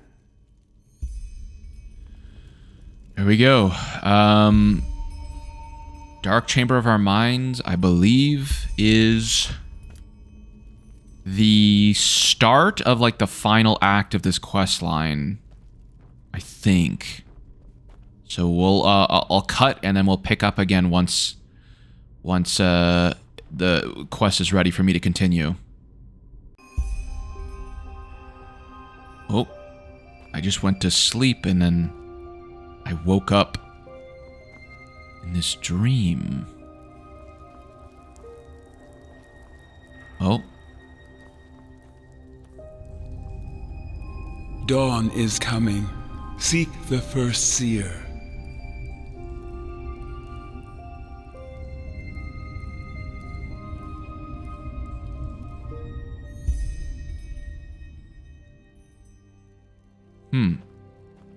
Mysterious.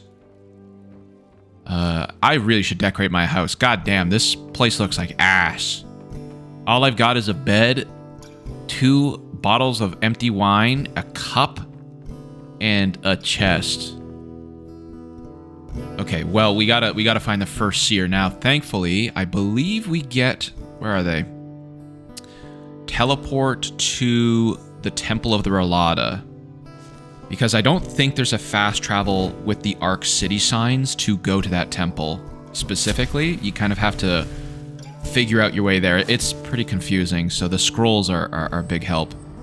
Oh, I should have covered myself. I mean, I am wearing clothes. I'm covering myself a fair amount here. But I'll just put on the clothes, just in case. The robe with hood. There we go. Now we're more appropriate. This guy has a side quest, if you want to do it. But it's just he just buys, like, ancient coins and stuff from you if you want. But we can just talk to him and see what this does right now. What? No, to that lovely wall right behind you. Come, follow me. All right, this is better. You're a mercenary, aren't you? You're the one who found the missing pages. I am? Why? Well, 'cause I could use your help. What do you need my help with? Simple. I want you to find something for me. Relics of old civilizations. Collectibles. In return, you'll be paid generously. This isn't really a, like, there's no end to this quest, it's just an extra merchant, but I think there's a little bit of interesting stuff here. What do you need the relics for? None of your business. Okay. Does it make a difference if I know? Fine. What does it matter? It's been a year since I accepted the Rhalâta as the only truth. But, for some reason, the first seer still has me scrubbing prayer benches and tending the gardens, whereas other, far less promising scions have already been raised to acolytes. It's no secret that the father has a vivid interest in ancient civilizations, so... well... You want to impress him. Call it what you will. Fine, I'll help you. What do you want me to find? Anything related to the old civilizations. Starling technology, Pyrian pottery. You get the idea. It won't be to your disadvantage. You can count on that. Just come back here once you've found something, and I'll buy it for a price none of the merchants will offer you. Understood? Good. I'll be waiting. He's actually a pretty good merchant to have set up like this early in the game. Yeah? Had any luck? I found some collectibles. Very good. So we got this stuff, which he'll buy for some money, I guess. Here. This should compensate a you little for your bit more. efforts. Like, he'll pay like 25% more, but there's a lot of Starling stuff you'll find. You also got this little thing. Mystical symbol. There's a bunch of Starling equipment you get throughout like the main quest and stuff, and he'll buy it for like 20 to 30% more. So it's worth it. Alright, let me quick save in case I mess up this conversation. You? I thought my instructions were clear. Wait until you hear from us. I did. I had a dream. A dream? Yes, I saw a robed man who told me to seek you and tell you that dawn is coming. That? Oh, I understand. Then go see Brother Sorrow at once and tell him the same thing. He will lead you to the Father. I thought the Father doesn't show himself to others that often. Not even to you. That is correct. Which is why I hope that you realize how great an honor this is. So I actually saw the Father in my dream? How's that possible? I'm not in a position to say. Ask the Father. Why dawn is coming? It doesn't matter. Alright, we're really not getting anything out of this guy. Alright, where can I find the Brother Sorrow? Go up to the tower, deeper into the mountain. At the end of the hallway, you'll find stairs ending in a wall. Now go. The Father must not be kept waiting. Huh, never noticed this before. Definitely not Clavicus Vile and Barbus. No, this is different.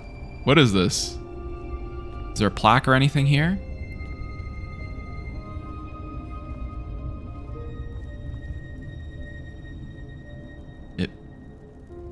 Okay, thought she was gonna go into a sermon or something. No? Alright. What do you want? Nothing, I guess. I beg you, brother, just 5 minutes. No. But I am ready. I can feel it, don't you understand? And if only the Father could see me now, he'd see it too. Please, Brother Sorrow. I know that the last step is near. I want to be there when it's done. No. You'll see. You'll bloody see. All of you. I would be a little too scared to talk to this guy that way, but you do you, man. Go. The Father wants to see me. Dawn is coming. I understand. You may pass. Pass where? These stairs are leading right into a wall. Descend. You'll see. Okay. What's gonna happen? Whoa. Secret door. Oh, this is... Right, this is what I just saw in my dream. Again, I have played through this once, but... It was a long time ago. God, this workshop is so creepy.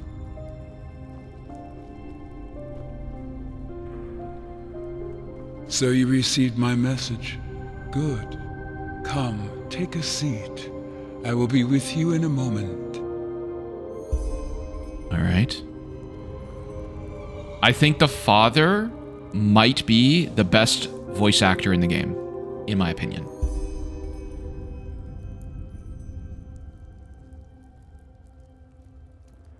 I don't think that guy on the left is naked, right? I don't have to censor that for YouTube. I think there's just a bump there. I hope.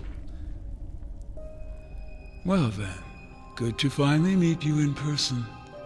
I would introduce myself to you, but you already know who I am. You're the Father. That is correct. The First Seer has already told me about you. He said that you and Brother Wrath recovered the lost pages, and also that you are, how should I say, unusual. He did not lie, as I see now. You do indeed have something peculiar about you. Tell me, how do you feel about Brother Wrath, Farrell, as you call him? What do you mean? Well, do you feel sympathy, antipathy, affection, hatred, or maybe even a connection of sorts? He's a real ray of sunshine. So you are one of those people who shroud their opinions in humor. Interesting. Be that as it may, the First Seer had nothing but praise for you, and suggested that I consider you for our expedition, and I have, provided that you are still interested. That depends on the pay. You will receive 250 pennies in advance, and another 250 if the mission turns out to be a success. This is more than generous. That's honestly not that much. I assume you know that it will be dangerous. Nonetheless, I would like you to understand the background of this undertaking fully if you are to work with us. Come. Like 250 pennies is really like, this bow is worth that much. These staves are worth, like, you know, this late in the game, at least 5 hundo. At least. I present the human body, a simulacrum. A simulacrum, so this isn't a real human? It's not. Why are you showing me this? As I said, I want you to understand. Does the name Manit Dalgalang sound familiar to you? The man who left his body? No. I wonder if there is a yes option if, I don't know, maybe that's a side quest or something? He was one of the former Grand Masters of the Order, a righteous man, but also of a very reclusive nature. It is said that Dalgalang had always been a little peculiar. In the few records that are left of him, he once described how he never felt as though he belonged in this world. Thus, he made freeing himself from this sense of estrangement his purpose in life. He felt as though he didn't belong in the world? Yes, as though life was a bad play that his body was forced to take part in. Dalgalang despised all the other things people enjoyed. He didn't copulate, ate only as much as his body needed, and slept very little. What happened to him? Well, one day he vanished. Just like that, in the bright light of day, during one of his meditations at the Eye of the Gods. Even though there were observers, the Order didn't record his vanishing in the chronicles for obvious reasons. According to them, Dalgalang simply disappeared on a pilgrimage. And you think this vanishing had something to do... Oh, you think his vanishing had something to do with his mission to overcome this estrangement? I believe so. He succeeded in freeing his spirit from the vessel of his body, and the strange occurrences that happened after confirm my theory. His mother, for example, insisted that he visited her in spectral form at the death feast, and told her that he was sorry. His servant, who was the closest thing Dalgalang had to a friend, heard his voice when he laid down flowers at his pathstone. Or the keepers, who saw a ghost meditating in his former laboratory at night. All coincidences or phantasms, you may say, but to me, it is clear that Dalgalang achieved his goal. He managed to separate his soul from his body. He achieved transcendence. So this is where your faith originated? Dalgalang's vanishing? I suppose you could say that, yes. Dalgalang was among the first humans to realize how misguided we are, and how little of our potential we actually use. When I first heard his story, I instantly recognized myself in him. In particular, his fascination with the idea of overcoming our fleshly nature. I was enthralled, and made this idea the purpose of my life, which finally led me to found the Rhalâta. Frankly, I still find it baffling how few people share this quest. All they care about is the satisfaction of their carnal desires. They are so proud of what separates them from a pig, and yet they achieve little else in their lives. Eat, copulate, die. And all it would take to show them what their minds are capable of would be a glimpse into their dreams. Either way, I digress. What do dreams have to do with this? Well, are we not freer in our dreams than we could ever be in waking life? We can have our bodies take on every shape there is, and time and space are meaningless. Imagine having this kind of freedom in reality. Fair enough. So your goal is to achieve transcendence, and that's what this expedition is about. Exactly, and that's where you come in. As it turns out, the secret to transcendence was hidden in the lost pages of J.L. Tannisson's book, where he describes his initiation ritual in the Room of Paintings. How can you even read them? Qalian said that they were written in a language known to only the Black Libra priests. That is correct. But I have had the pleasure of talking to some of them over the centuries, and was able to convince them to divulge their secrets to me. How old is this guy? How could some kind of room help you detach yourselves from your bodies? It's not some kind of room. The room of paintings is a force of nature, one that has the power to change you in a way that far exceeds the ability of normal magic. Either way, I will spare you the details. What you need to know is that we believe the room of paintings to be inside a temple we excavated over the past years. And that is what this expedition is about. You and the other mercenaries will venture into its depths and establish a portal for my Rhalâta and me to step through once you found the room, where we will finally sever our minds from our bodies. So that you can enter the room and sever your souls from your bodies. Correct. Provided that this works, what will become of the Rhalâta? It will prevail. Only the Rhalâta who have proven themselves worthy will ascend with me. The rest of them will stay behind with the first seer, who will take over the mask. Then, when the time comes, they will follow us. Wait, so you're not going to take all your lambs with you? No. First, because I have reason to believe that the weak-willed among us wouldn't survive the separation. Second, because our teachings are too important to risk them getting lost. Someone needs to continue spreading our faith. Alright, so what exactly is this temple? What it is or who built it, I can't say. Only that it must have been an ancient civilization, and by ancient, I mean one that existed long before the Pyreans. The Black Libra, the cult the Butcher of Ark belonged to, merely used this place to conduct their rituals of initiation. Where is it? In the Frostclift Mountains. That's where you will go. I see. Why hire mercenaries, though? Couldn't your voices also secure a path? They could, but the temple is dangerous. In other words, we're fodder for the trolls. Only if you let them eat you. According to my research, 4 groups need to enter the temple simultaneously through its 4 individual entrances. These groups will be made up of 2 mercenaries and 1 voice each to guide you.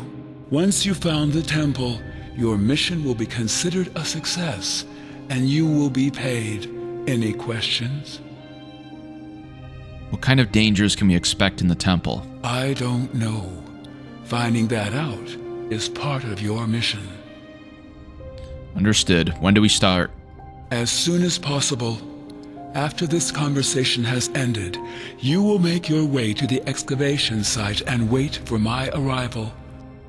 Since you've already worked with Brother Wrath, you will form a group with him and another mercenary I will choose myself. Do you have a map? Show me. Good. This is where you'll find the site. I recommend you take a Myrad to the Frostcliff Tavern and walk from there. Fine. Then I will see you there. You will.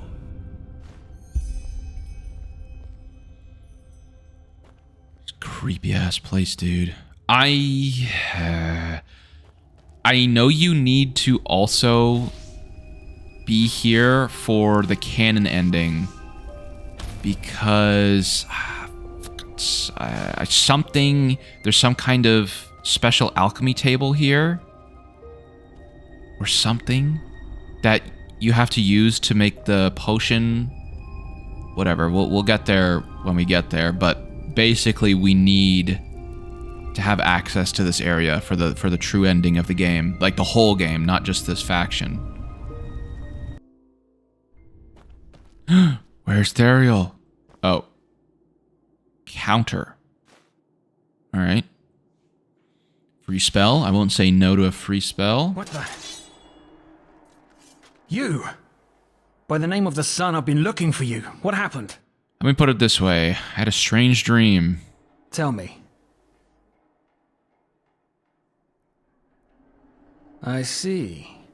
Though I still don't understand why the father wanted you personally. That's not like him at all. Either way, now comes the critical part. This expedition is the only chance we're going to get. The fact that he assigned us both to the same group is a good start. What about the third mercenary? How do we convince him to join our cause? Join our cause? We don't. We kill him the first chance we get. The last thing we need is an additional risk. All right. Well then, I suggest you head to the temple as soon as possible. I'll probably arrive with the father. Do you know anything about this temple? Why is it so dangerous? No idea. Let's just prepare for the worst. All right, until then. Until then, I'm counting on you. All right, let's head on over to the Frost Cliff Mountains. Okay, welcome back to the Frost Cliff Mountains. We've been here for one video because this place, Old Hatolis, had almost every piece of armor I needed for my armor set. However, where are we going now? We are going like super far up here. I don't even know. I guess we go this way. That's going to be a long walk. I'll probably just cut the video until we get there because I don't even think that's going to be like 30 minutes probably, especially with all the enemies in this area. The Crystal Forest is probably the worst of all of them. Uh-oh. That looks like a giant. Oh, it's... Whoa, whoa, whoa, whoa, whoa. I missed. Okay, I thought that was going to be harder than it was. But we're about halfway there. Maybe 60% of the way there. Whew, it's been rough. I mean, not rough, but the enemies are tough, so it's been hard. What I think I will do, actually, now that we're here, is I have enough learning points to get my handicraft to 99, which is enough with some items I have to upgrade this armor to the next level of stuff. So what I'm actually going to do here is I'm going to set a mark spell, because there's mark and recall if you didn't know in this game. I'm going to set a mark here, so I don't have to walk all the way back. Go back to arc and improve my armor to the next level before we take on this final mission, because it is hard. It's really, really hard. All right, let's see if this works. So I'm going to consume my handicraft as much as I can. Throw on this helmet, which increases by 15. Throw on this amulet, which is +6. And then this is +3. So as long as my handicraft is over 121, which it is, we should be able to improve our stuff to the next level. Which we can. Which is great. Flawless, which is the next tier. Now, yeah, I think this is the best we can do. There is a potion you can drink that improves the strength of created items, I think. Let me see. I have one, yeah. For 60 seconds, items are enchanted 7% stronger. There's also one for smithing, I thought. Let me just check, because I want to make sure I got this right. Okay, so to craft this potion, I need something I can find here at this honey farm. Something called moon carrot pulp, and then that's the only thing I'm really missing. I don't know if it is just in one of these boxes or what. Oh, there's a little area back here. There we go. Moon carrot pulp. Got a couple of them. And that should be all I need to craft the potion. Okay, so first thing I'm going to do is chug. If I have a potion, yeah, alchemy is enhanced by 15%. So let's do that. Hungry for arcane sea? Then you can see my alchemy's pretty low, so I don't know how good this will be, but we'll try. Potions. All right, there we go. We got Fortify Handicraft, 8%. Pretty bad, but I guess it's better than nothing. Fruit. Alright, so if I was to improve something to flawless, these gauntlets, they would be 63 armor. And if I drink the potion, it goes to what? 63. Okay, so it did absolutely nothing. That was a great use of time. Is that really? Okay. I guess it doesn't... Alright. Yeah, well, okay. I mean, I just did all that for nothing, but okay. We have everything up to flawless, so that's better than nothing. I mean, it's definitely... It's an upgrade. Not a massive upgrade, but it's okay. It's probably good enough for the rest of the game, to be honest. Okay, we're back in the mountains, and I will continue on my merry way until I get to where I need to go. We've probably got another 10-15 minutes of walking. It's been about an hour, if you include the little crafting adventure I just did, but we're almost there. We're almost there. Who the fuck is this guy? Magic construction?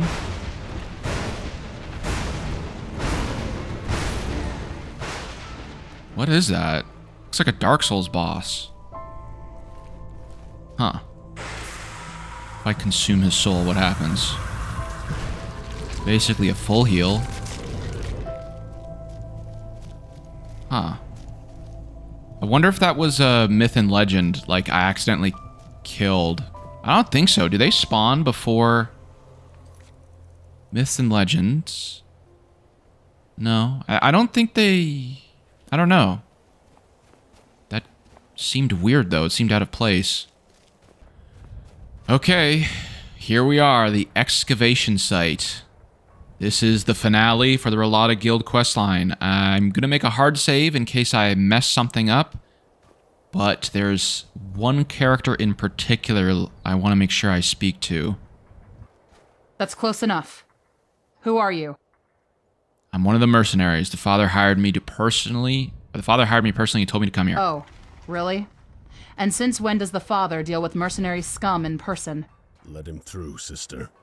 He speaks the truth. Brother Sorrow, are you... I mean... Step aside. Of course. Here we go. We got all the Rhalâta members excavating something, as well as some peculiar mercenaries around here. Go to the other sleepers and wait there. The father will be here within the hour. Anything else I should know? No. Oh. Okay, where's the temple? Beneath us. Well then, thank you.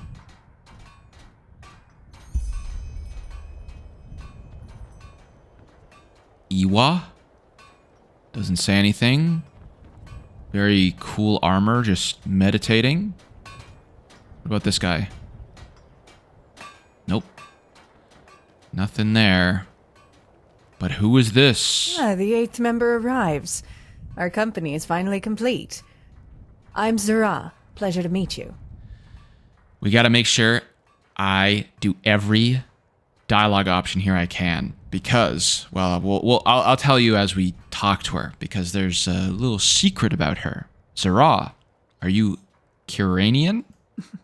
I am, as you can tell by my dark skin and my almond-shaped eyes. Jokes aside, Zara is my street name. I got rid of the old one a while ago. Rhetorics? How come? Well, because something happened. Let's put it this way. Something taught me to be more careful about who I trust. Interesting. A friendly face, rare sight on this mission. I couldn't have put it any better. These lunatics are as likable as a horde of rotten lost ones. And sadly, our colleagues here are no better. Maybe because we're here to fight and not to chat. The one doesn't exclude the other, darling. Do you know when the fun is going to start? As far as I know, we're just waiting for the big lunatic to arrive, aren't we? Yeah, he's supposed to arrive today. Good, because I'm freezing my ass off. Come on, let's take a walk.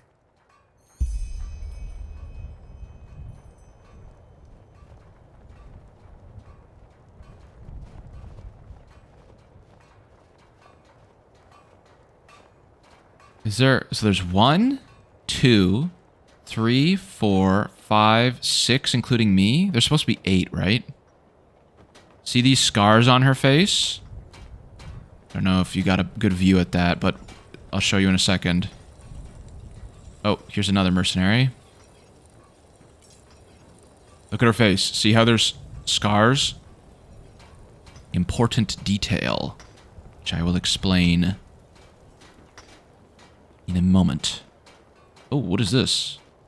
Shadow Steel, nice. I mean, I think I just used a bunch to upgrade my armor, but I'm never one to say no to more Shadow Steel. We're up against down there. That first seer was quite taciturn, and all I know is that we're supposed to find some kind of rune-ornamented door. But why do they need mercenaries for that? As unlikable as these lunatics are, they know how to fight. And the pay makes you wonder if they didn't have one too many sniffs of Glimmercap dust. Apparently the temple is really dangerous. The father doesn't want to risk losing his lambs. Huh, I see. And what's the threat? Lost ones? Vatirs? I wish I knew. Pity. Well, nothing better than a surprise, is there? How did you end up here, anyways? How long have you been working for the Rhalâta?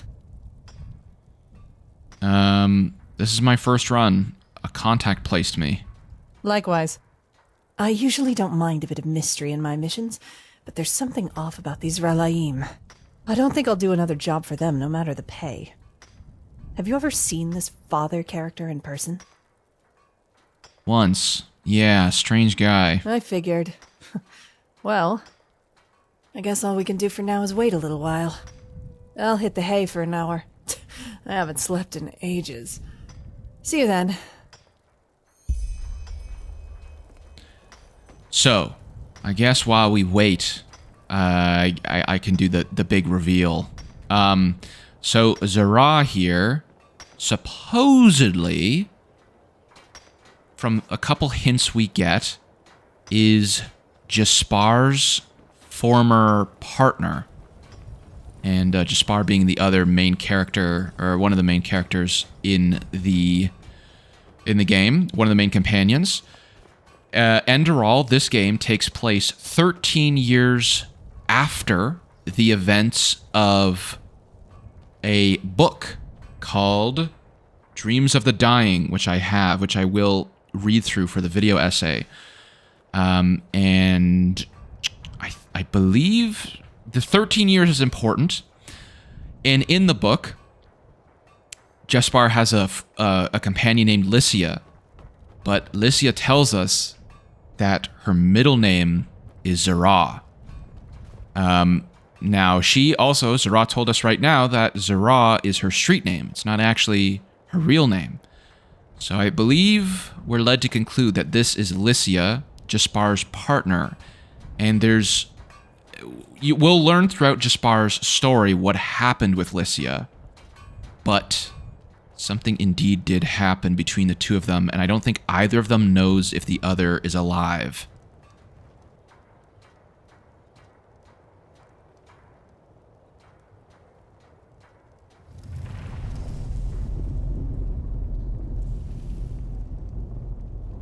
What was that? Oh.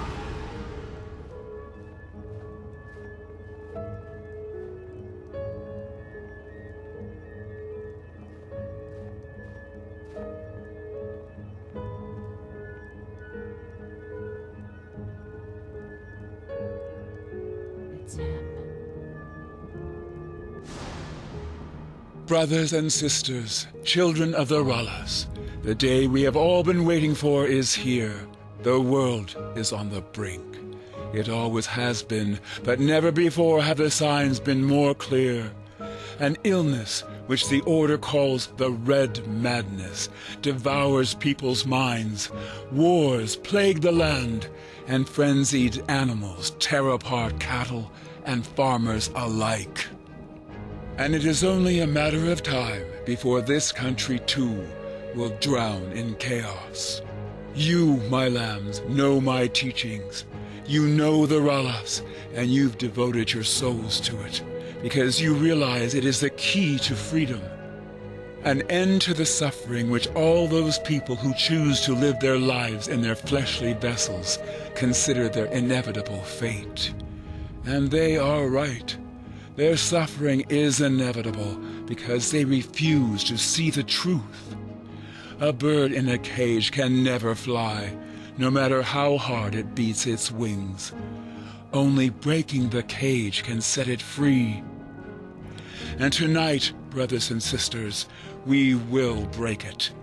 We call it transcendence, the ultimate detachment from our flesh, the last step on a long path that we have walked together. Beneath our feet, in the depths of this eons-old temple, lies the secret, the room of paintings that is key to transcendence. The temple that holds it, however, is as dangerous as it is powerful. And that is why today there are sleepers among us. Accompanied by one of us, their task will be to clear the way. Once the deed has been done, I will take you into the depths of this ruin, where side by side we will leave our vessels behind us, once and for all. You two, what are your names? Stalron. Ewa. Good. Sister Addiction, you will accompany Ewa and Stalron. Brother Greed will give you the runes to open the portal. I think it bugged. I see another father up there. To the room of paintings. He's walking down. And I will do the rest. What? Yes, Father. How will we recognize never the mind, room? that's the speaker, the first seer. You two, what are your names? Taiwan del Sharius. Rugen. Good. You'll go with Brother Hatred. What about you? Zara. You will go with Brother Wrath and his companion. And you will go with Sister Lust. Understood. When do we set out?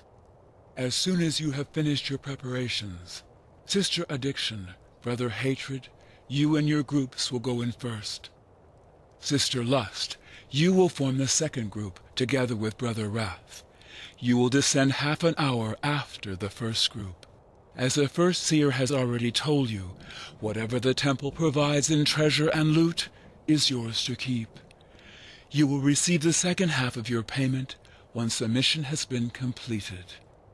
Are there any questions? Yes. What in blazes are you? You're not human. I can feel it. Watch your mouth. At ease, brother. I am the Father. That is all you need to know. Lunatics. Huh. I didn't know the father wasn't human. It's probably a good piece of information. Whew. Guy sure knows how to make an entrance, that's for sure. Psionics, are you ready? As ready as I can be in this bloody cold. You're Brother Wrath, aren't you? Nice name. Very reassuring. You may call me Thariel if it makes you feel better. Good to work with you again. I hope you'll stick to the rules as well as you did before. You know each other? Yes. This man did a great service for the Rhalâta. Without him, this mission wouldn't be possible. Good to know. Anyway, anything else that needs discussing? As far as I'm concerned, our objectives are pretty clear. Enter the temple, find the room, and open a portal, right? Yes. Good. Then I'll go warm up a little until it's our turn to go down. See you then. Here's to a good run.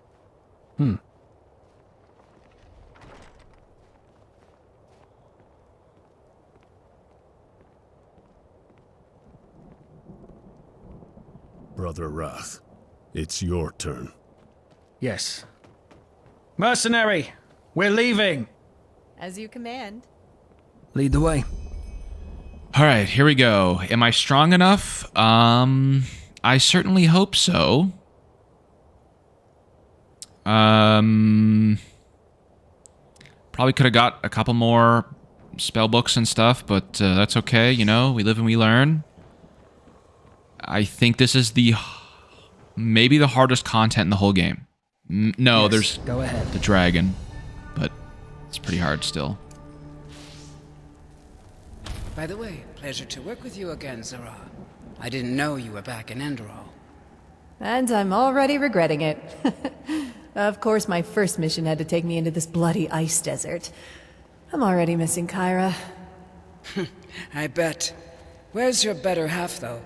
That... what was his name? Jaspar. Quiet. All right. Jaspar reference. Hello? Am I supposed to... Yeah, I guess I'm supposed to go first. But then I'm gonna miss all the juicy dialogue. What the hell?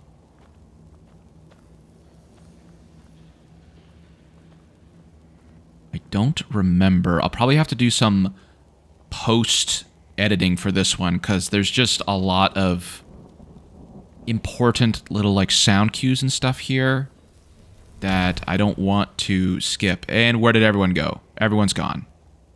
Okay, cool. Off to a great start. Everyone disappeared.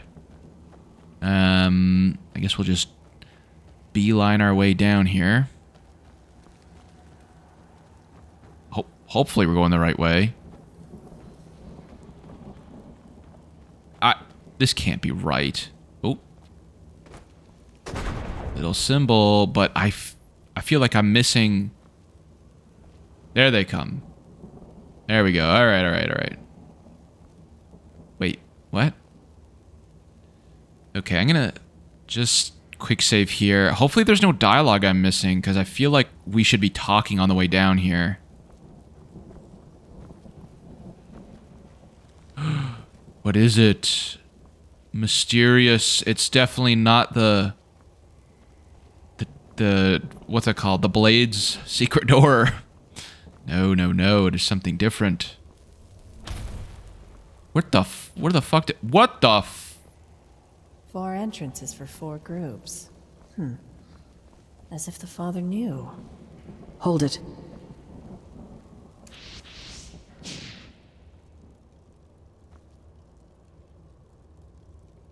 A message from Brother Hatred.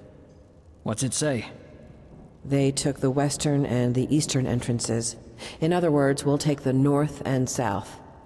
Shouldn't we stay together? It's the will of the temple. Also, if one of our groups runs into a trap, the others can still finish the job. Brother Wrath, you take the southern entrance. Agreed. Then go. From ashes to blood, from blood to liberation. Good luck. From ashes to blood, from blood to liberation. Okay, are we gonna follow me this time? From ashes to blood, from blood to liberation. Shut up. Don't think Zara likes Therial very much.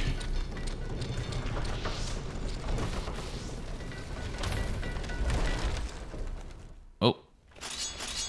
Getting a little bit buggy here. Running into walls and... What is that stuff? I wouldn't touch it.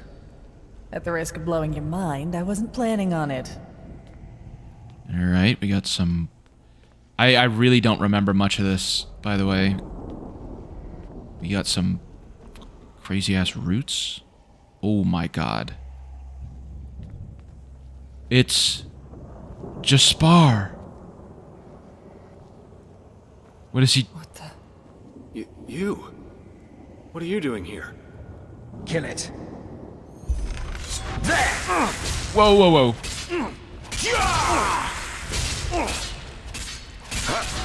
No!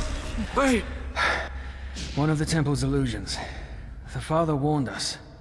And what if it wasn't an illusion? What if his temple... I don't know, teleported him inside somehow? Him? Yes. I understand. We're seeing different things. What about you? What did you see? A man I know. Makes sense. So this illusion is somehow tied to our spirits. By the 7. This is sick. You knew what you were in for. That barrier over there. Let's take a closer look. I wonder if Zara also saw Jaspar. Interesting. This area is pretty awesome too. Really one of the better set designs of the whole thing. Like really like Lovecraft, like maybe not Lovecraftian, kind of though. Like Eldritch.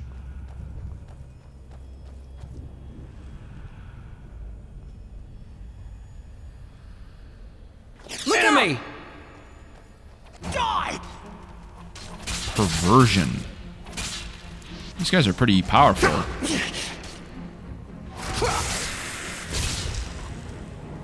Waste of time. This just keeps on getting worse. What in the blazes is this place? Sorry, I'm just gonna chomp on a cheese wheel. At least we now know it's not just illusions we're up against. One moment. What's that? Glyphs. These carvings in the archway mean something... Yeah, that's the language of the Black Libra. The father gave us a kind of translation key. Yes, that's it. This door should lead us right to the room of paintings. Just when I thought this would be tricky. Let me see if I could banish the barrier somehow. I hear a soul somewhere. No. This is hopeless. Maybe the... Shit, what was that? Did you hear that? I did. I doubt we'll get through there. We need to find a way to deactivate that barrier. Come on, let's look around. Okay, I'm gonna use my Net of Souls ability, because I'm hearing, like, the whispering of a soul somewhere. It could be behind that wall. I think it is. I think it's behind there. Nope. Oh, yeah, it is.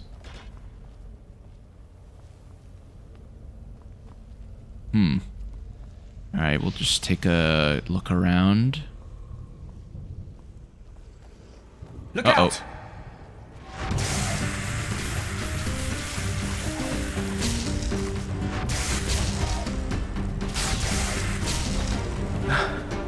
More glyphs.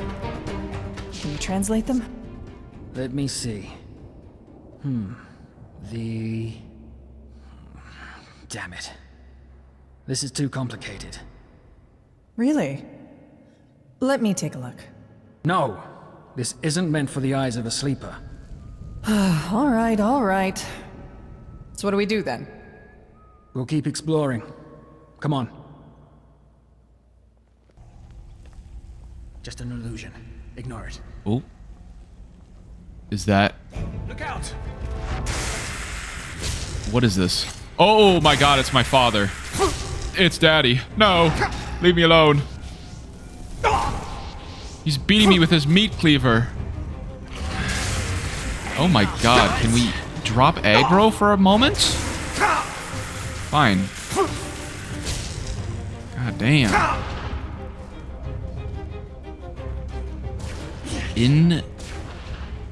Shouldn't that be unrecognizable?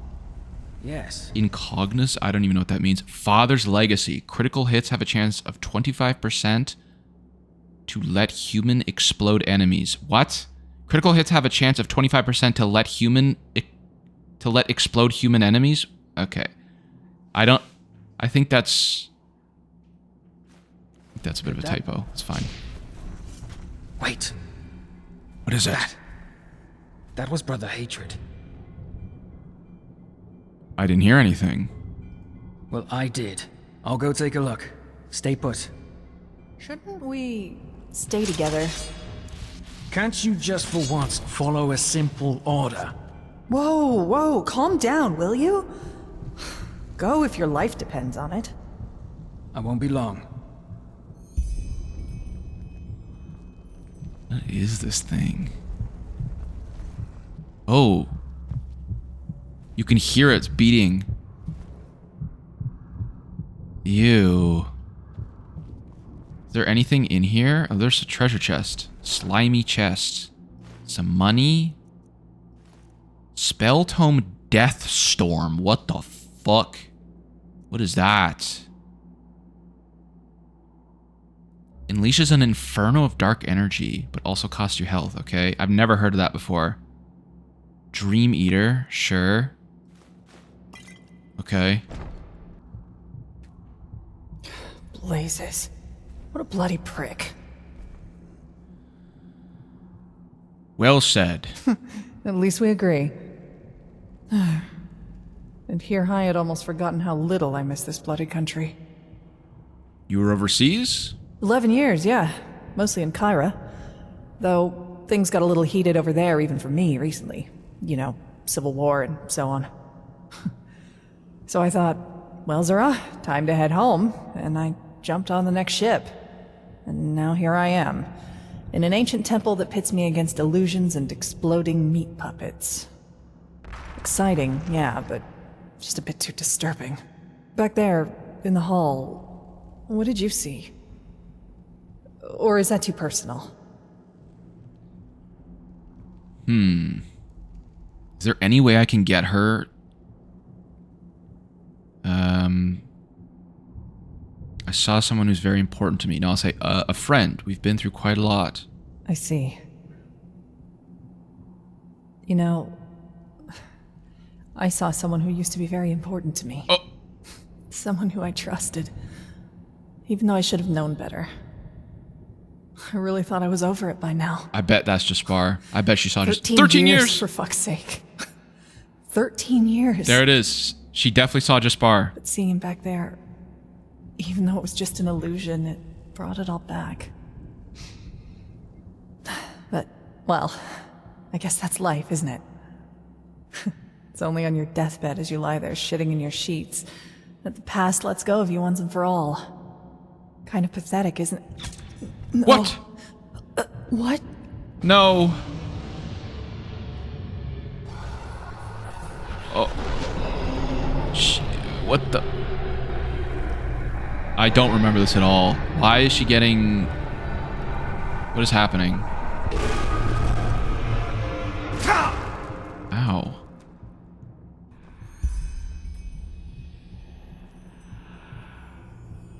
I hear... The tribute has been offered.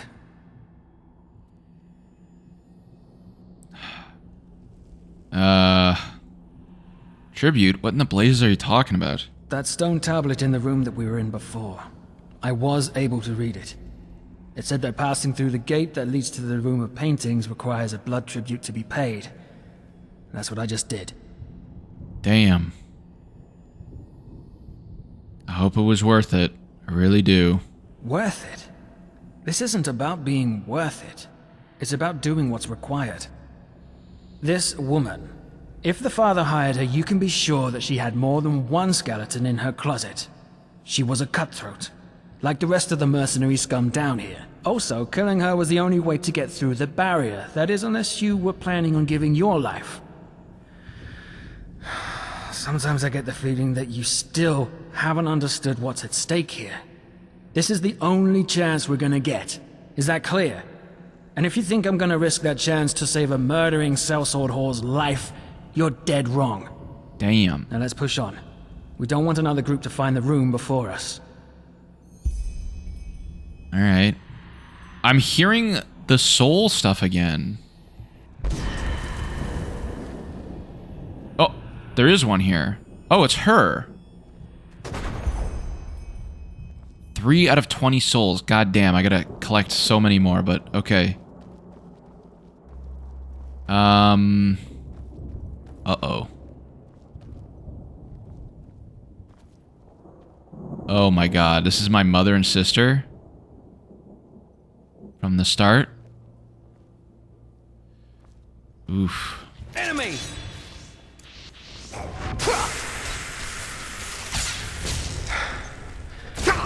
Oh my god, I keep forgetting to explode after. Where are we supposed to go? Is this where we're going? I thought, that, like, purple door. Oh my god. Get ready. Uh-oh. Hold on. Let's take a second and see what this door goes to. It yelled at me, so I guess we're not supposed to do that yet.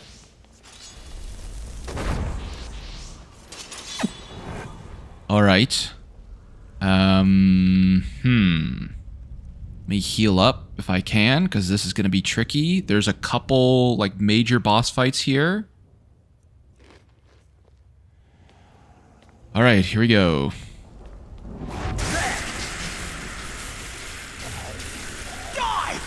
A Dark Souls boss. What are these guys doing? Just huddling in the corner. Oh shit. Wait, I want to try my new spell. My big death storm. Yeah, this one. Oh! That does a lot of damage. It may have almost killed Theriel, but alright.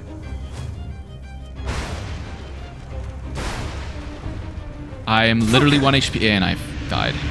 Yeah, I knew they exploded when they died. I knew they did that, and I still stood there. God damn it. Alright, round true. Let's try this on the big guy. Look out! Oh, the problem is he can stun me, like, in the middle of this thing. Definitely does do a lot of damage. And it's a huge AoE, too. Okay. I think we did it. Oh, no, we got one more. He's bugging out. He's sliding on the ground. Okay, run. There we go. All right. We're good. We got him. Don't worry. Judging Hand.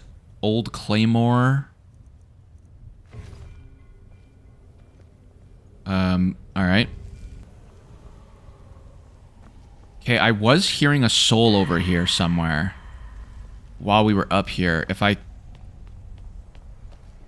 can't find it, then... Okay, not that way. Sorry.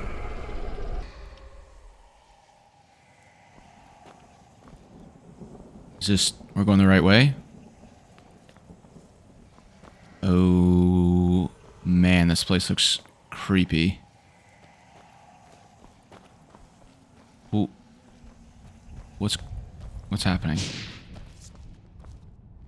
Brother Wrath, is that you? Brother Hatred, you made it. Yes, I made it. By the name of the sun. This place, it's unholy. Wrong. How? I mean, how can this be our path to transcendence? Are you doubting the Father? What? No, of course not. Forgive me, brother. I just don't know what to think or feel anymore. But look, that must be it, right? The room of paintings. We made it, brother. We made the Father... Yeah, you made him proud. Piece of shit. So, you think that is the room of paintings over there? The portal. Yes, it fits the description. Come, let's take a closer look.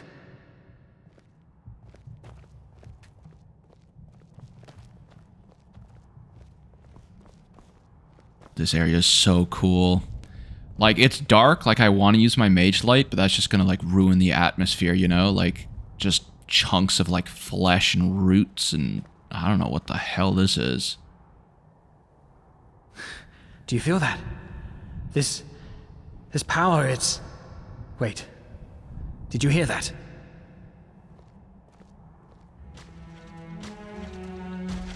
Uh-oh.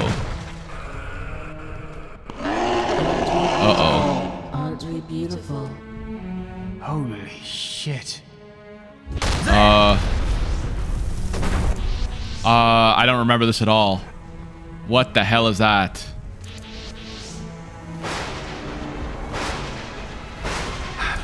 Oh shit! Run! I'm not doing any damage to it. Oh. What's happening?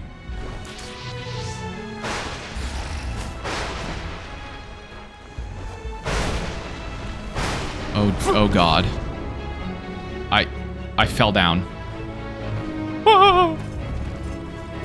Bring me a nice crisp piece of meat! Bring me a nice crisp piece of meat! my dad. Bring me a nice crisp piece of meat! He's yelling at me. Help me. Oh, that is loud. Goodbye. Enemy!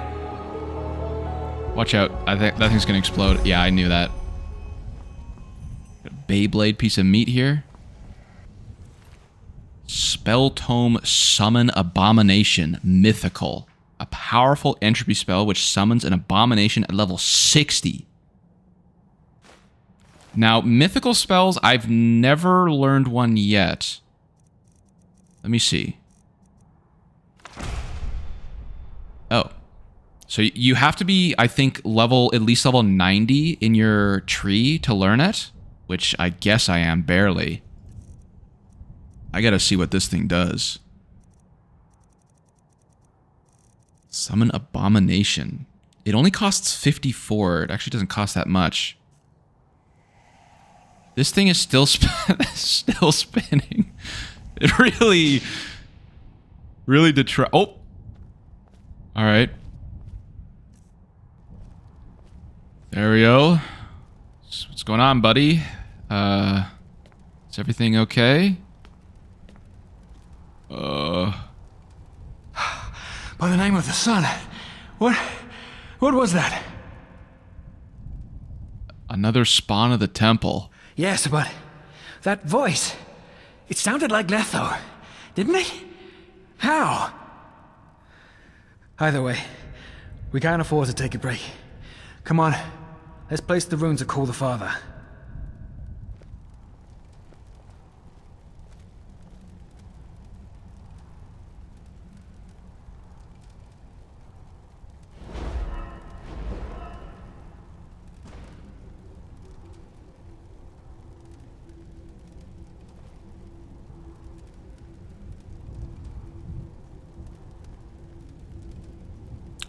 Am I supposed to talk to him? All right. Ready. You sound nervous. Nervous? Bullshit. I'm looking forward to what comes next. That's all. What now? We stick to the plan. We cast the spell and contact the father as he asked us to.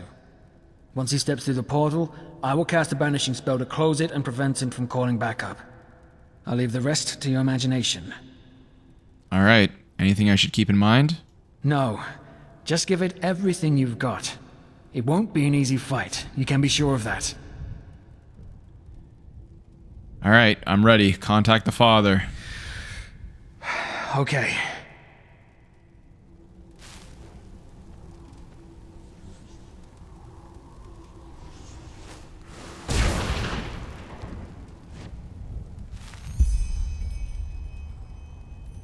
Father?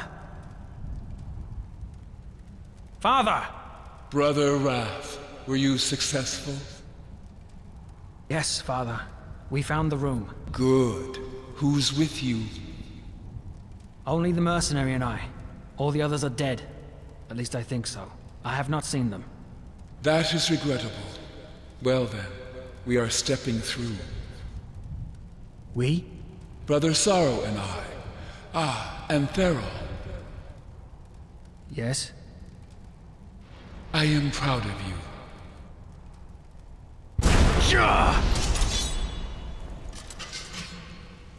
What is this?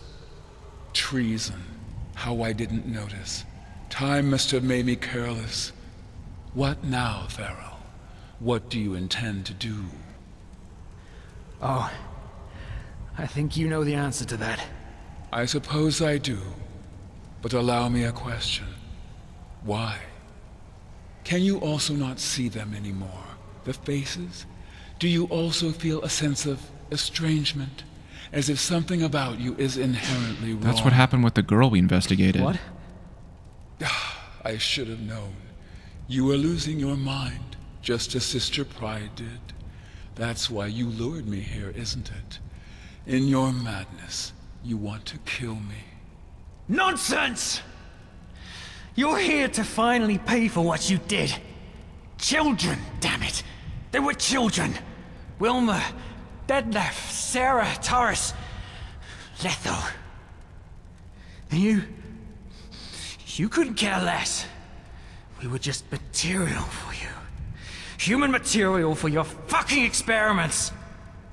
That is enough. I will kill them, Father. No, wait. You remember? You remember what was before? No, don't say anything.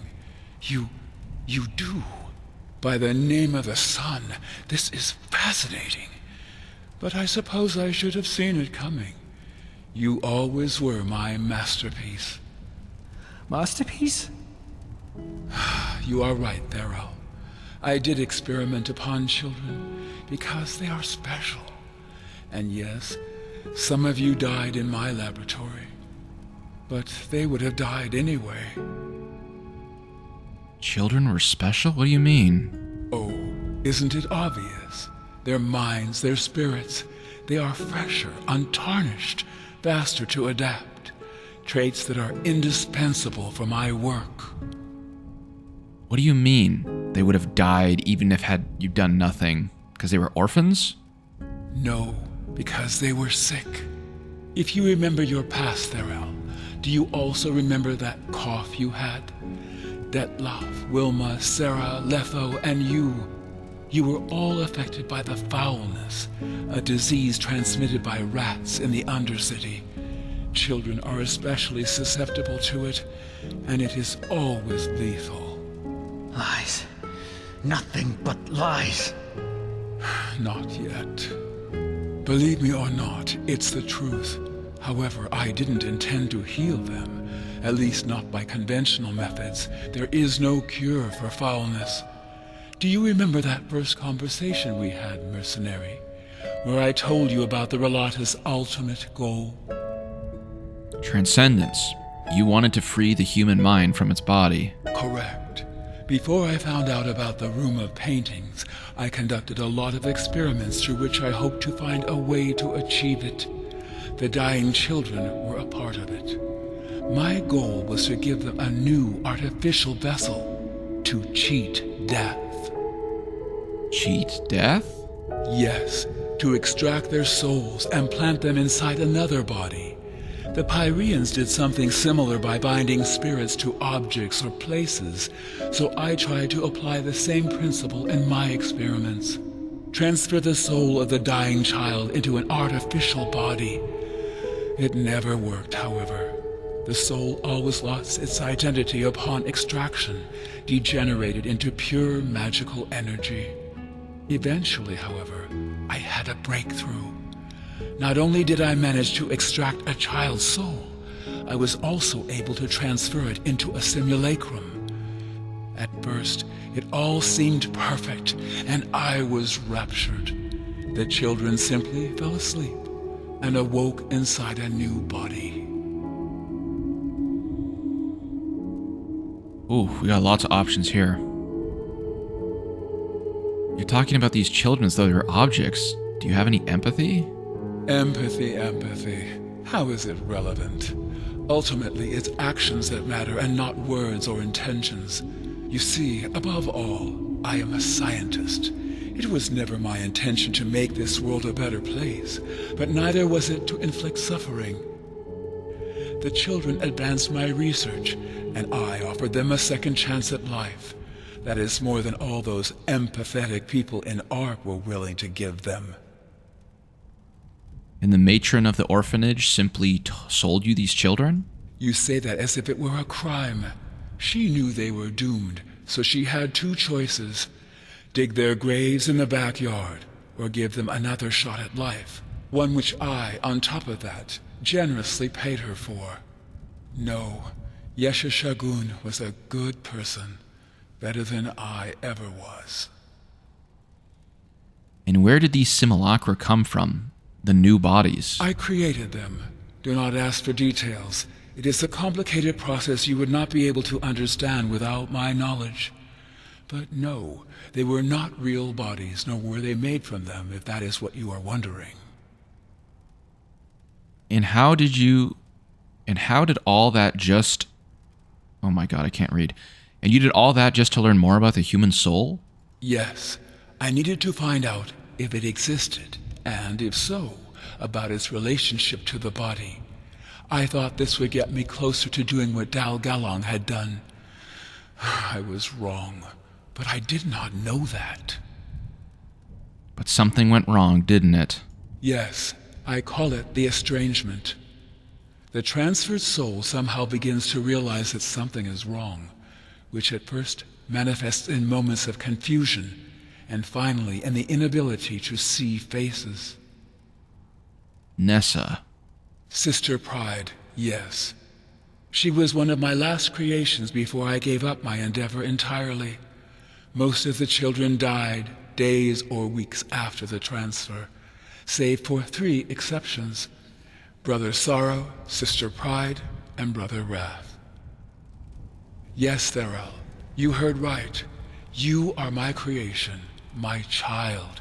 At first I thought your transfer had failed, so I disposed of your flesh. But then, 8 years later, there you stood, in front of the temple, in your right mind, and showing no signs of the estrangement. Sister Pride reappeared too. Both of you had somehow found your ways back to your creator. I was moved. Your child.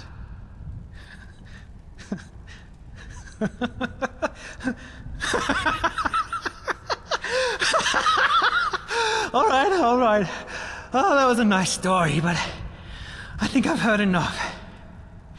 Do you see this knife, Father?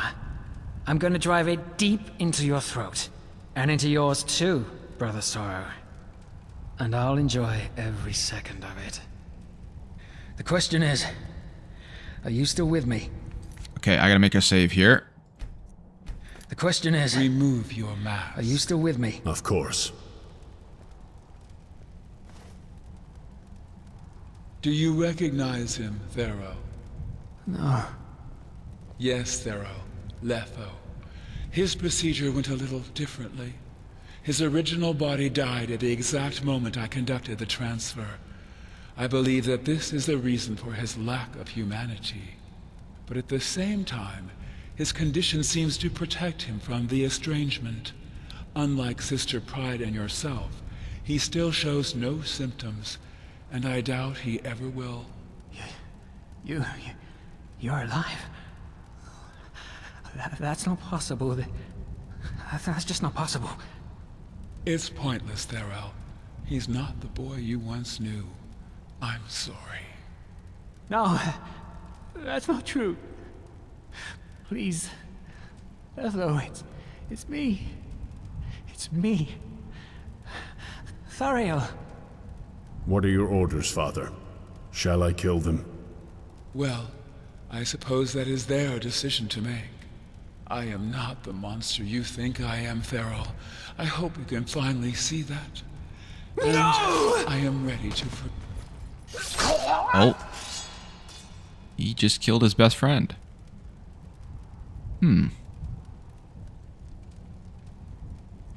another save.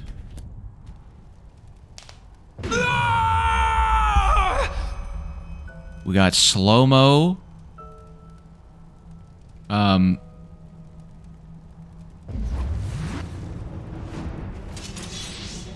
I get to pick here. Let's side with the father first. Okay, father just hit me with a fireball.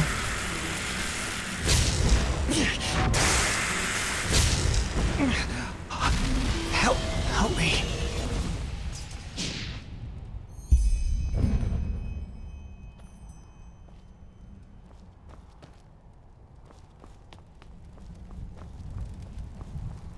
It is over. Why did you help me?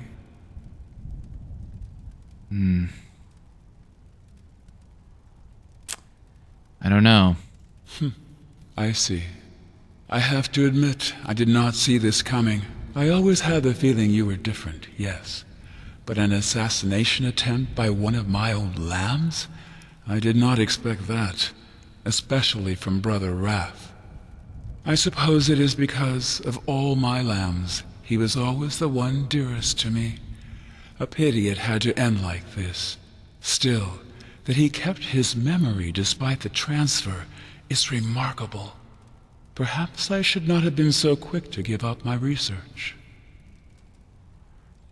So you really had no suspicions after all those years? No, but as I said, maybe that was simply because I didn't want them. Because I felt a strange kind of motherly affection for Thurl. All these years on Motherly this affection. world, and yet Interesting I am still word prone from the to father. Human weakness. A sobering thought. How do you feel? How do I feel? Interesting. I cannot remember the last time somebody asked me that. I assume saddened is the right word. It feels quite unpleasant to be betrayed, especially if the betrayal is born from a misunderstanding. But Thurl was always like that, you know. Intense, full of hatred. Brother Sorrow had little to do with the boy whom Thurl loved. But still, that he killed him, there's a sad kind of irony, does it not? Well, maybe it's for the best. And what about me? I was also part of the scheme. Do you plan on killing me too? No. Had it been up to me, Brother Wrath would still be alive as well. But he did not give me a choice. You made the right decision by siding with me, and I am glad you did. I do not think you have any idea how long I've waited for this day. And to see it sullied like this, oh, it's a shame. And what now? Now, we will proceed as planned. I will open the portal and gather my lambs. Then we will open the gate to the room.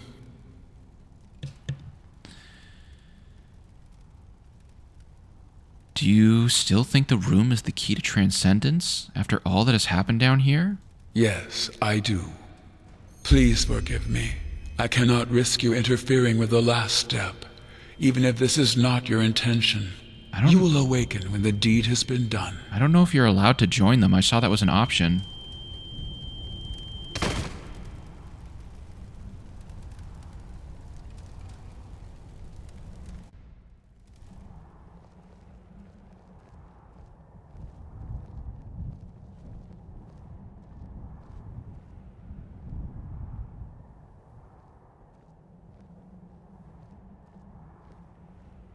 Are we all here?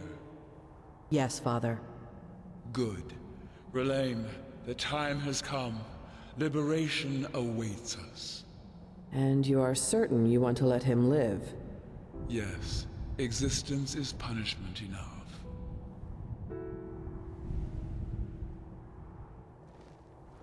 What's happening? They're going into the room of paintings. I've actually done this ending before, so the only one I haven't done before is saved Thariel. I believe by siding with the father, you get a unique mount, like a shadow dog thing.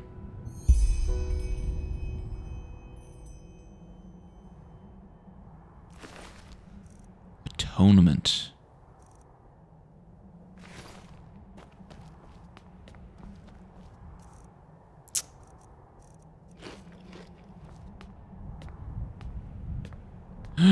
Where did the room go? It's gone. It's vanished. I don't know how, like, realistically, what, like, it wasn't the goal to get the other members of the Rhalâta to eventually go through this doorway, this room of paintings? So I don't know how that's possible if it's gone, but okay. We got Mask of the Father. Farewell, and thank you.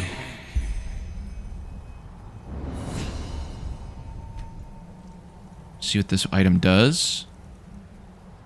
Heavy armor increases mana by 50 points. Psionics and entropys cost 15% less mana. Very good item for our build. Very good item. Dang, that's pretty good, huh? Okay, what does the letter say? Dark Valley at the foot of the old monastery between the stairs and the footbridge. This is that's the secret mount. I can Probably when I do the video essay, I'll show a picture of it, but there's not much more. I guess you also get the father's house, his manor, which is cool. You get to keep it as like a player house, but yeah, let's see what the other ending had in store for us. So as I said, I've done the father ending before, but I have never done the Theriel ending. But in order to get the true Theriel ending, you have to basically you have to save that guy earlier. The father is a way harder boss, by the way. Like, it is interesting that when you fight Theriel, it's just like you're fighting a dude. Like, it's just a guy. Oh. I'm trying to summon my mythical abomination. It is not working. Okay. It's just not working.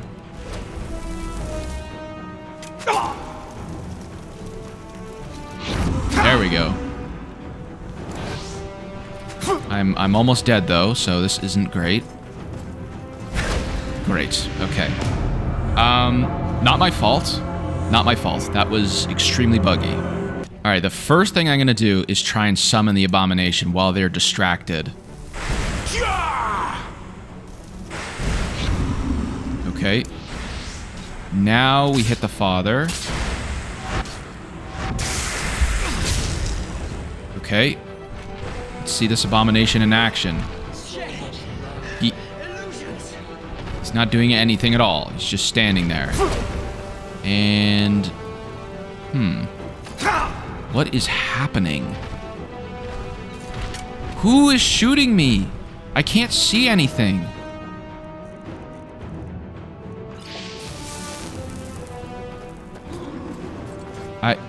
I don't know. My abomination is fighting somebody.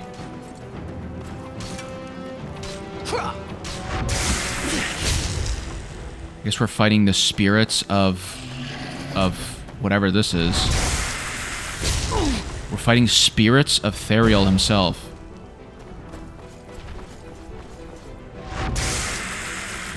What?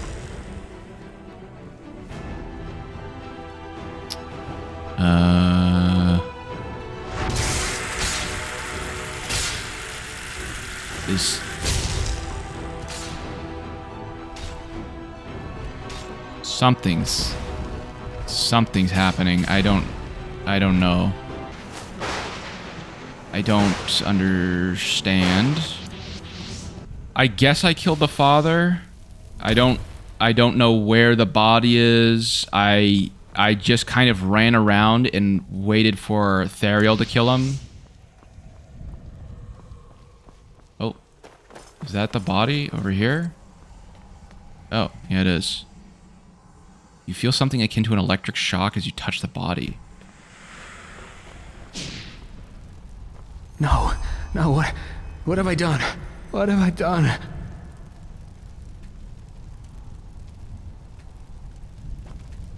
You disappoint me, Thero. Anger has always been your biggest weakness. The father is still alive. What? But we... Do you really think 400 years taught me so little? Uh-oh.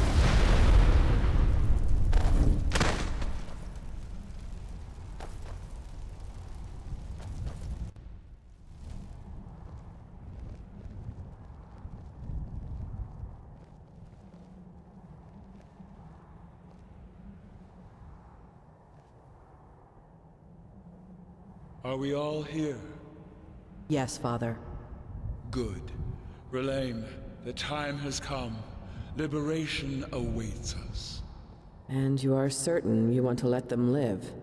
Yes. Existence is punishment enough.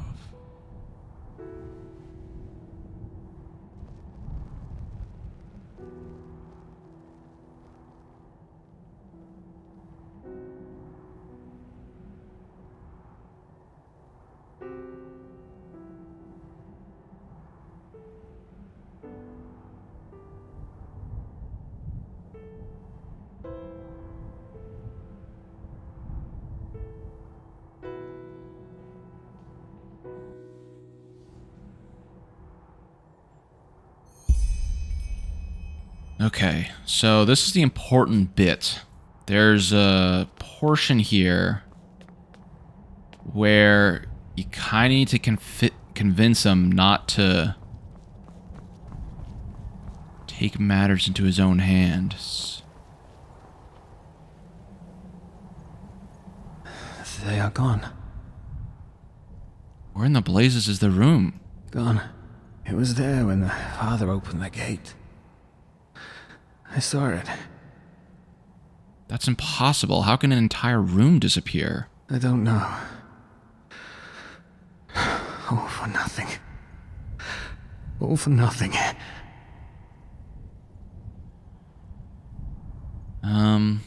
I don't get it. What does this mean? Did they achieve transcendence? How should I know? Maybe they did. Or maybe the temple devoured them, and we'll never know. How do you feel? How do I feel? Let me think. The father achieved his goal. I learned that I'm one of his creations.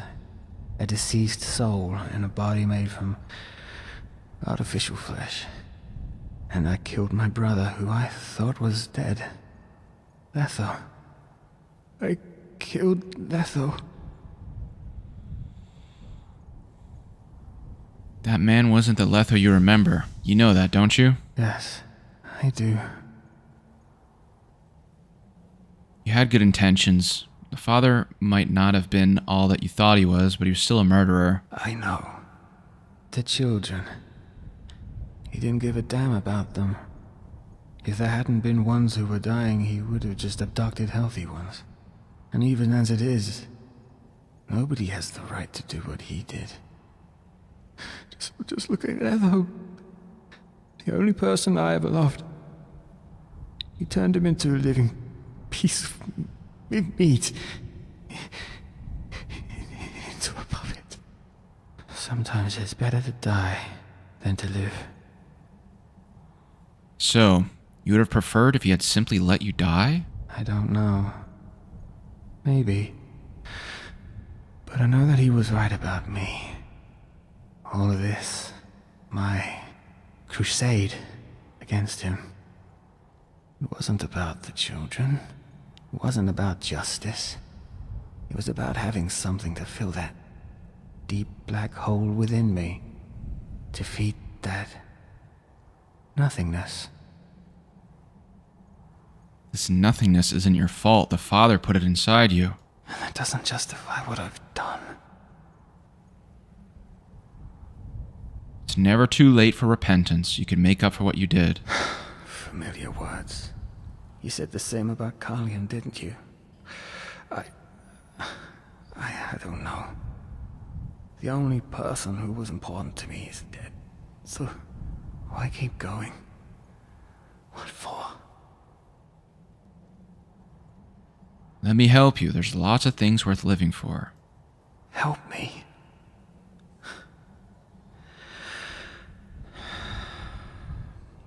Fine. Fine, maybe you're right. Maybe I should at least try, but where can I go?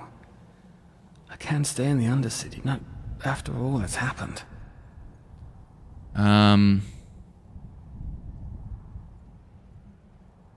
You think the remaining Rhalâta will come looking for you? I doubt it.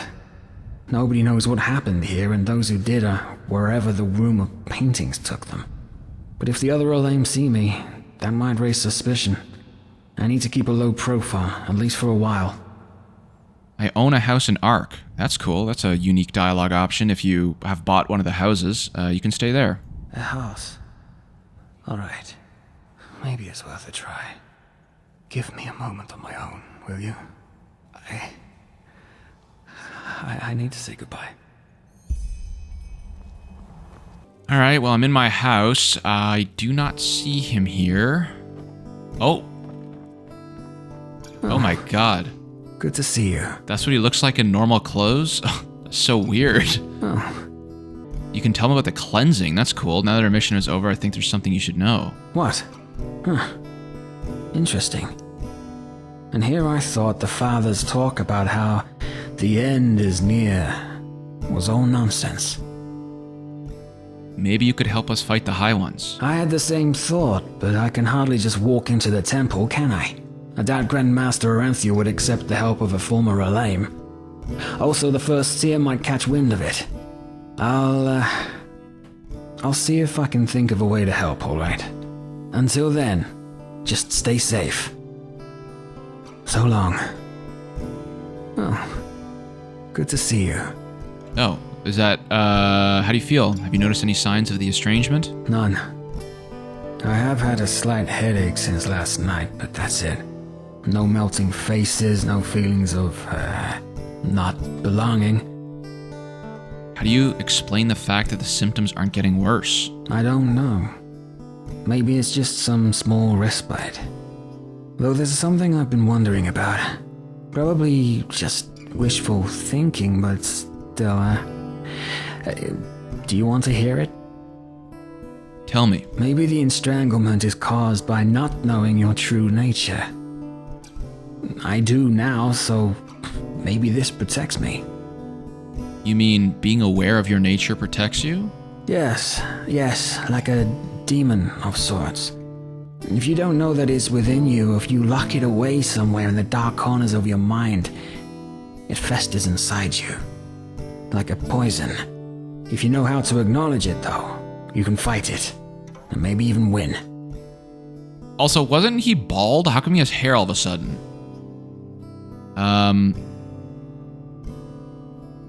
Well, let's just hope for the best. We'll never know. Yes. Either way, I won't leave this up to chance.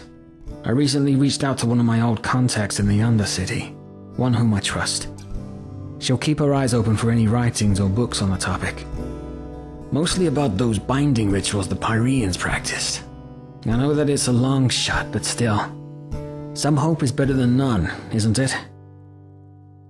Oh, good to see you. Okay, so he's good then? He's saved? We saved him? Because I'm about to load the hard save and kill him because I want the mask. I don't know if I get any reward. Or do I let him live? I don't know. Look at how much easier this fight is. Like, help he's just a guy. He's just a mortal, you know?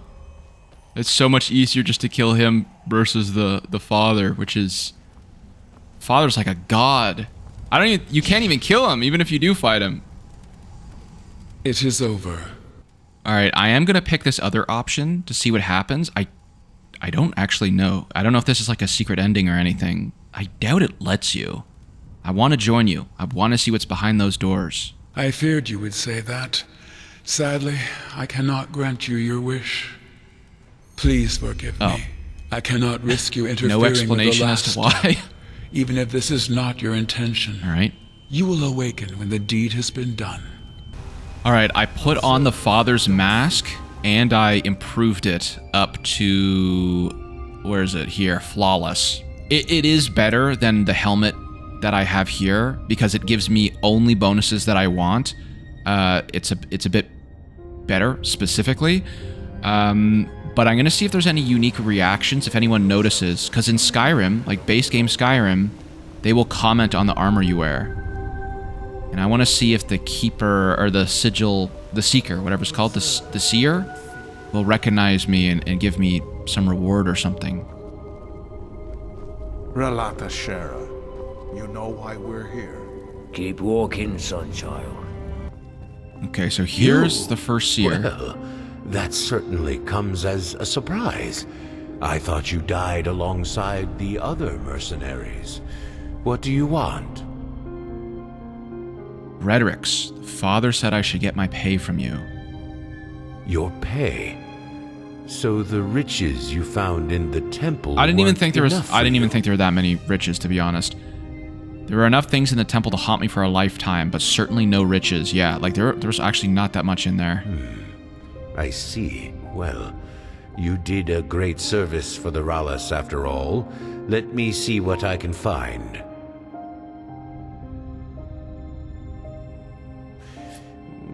Here, this is more than enough.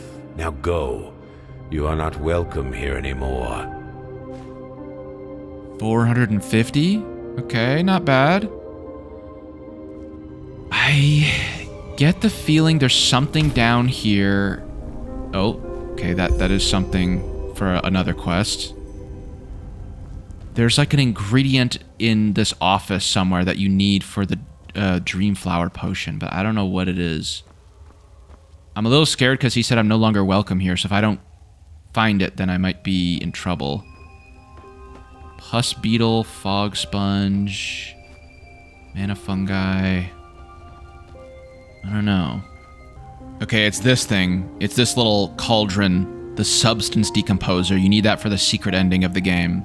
So as long as I could come back here, it's fine. I should be okay.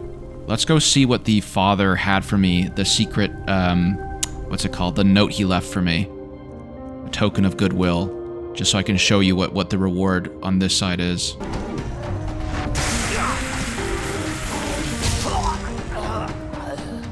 Okay. Here it is. My reward. Shadow Transience. I'll just name it Shadowmere. There we go. Except it's not a horse at all. It's a dog. But this is the fastest mount in the game. It is really quick. Pretty sure. I thought there was a player house. Like I thought the guy's house was up here, but I guess not. So I think that's it. Thank you very much for watching, everybody. I hope you enjoyed this full playthrough of the Rhalâta questline. Took me about 7.5 hours. I don't know how long the video is going to be. Probably longer than usual, but there we go. That's everything. I wish I could dye this helmet to red. It looks weird purple, but whatever. Okay, thanks for watching, and see you in the next one.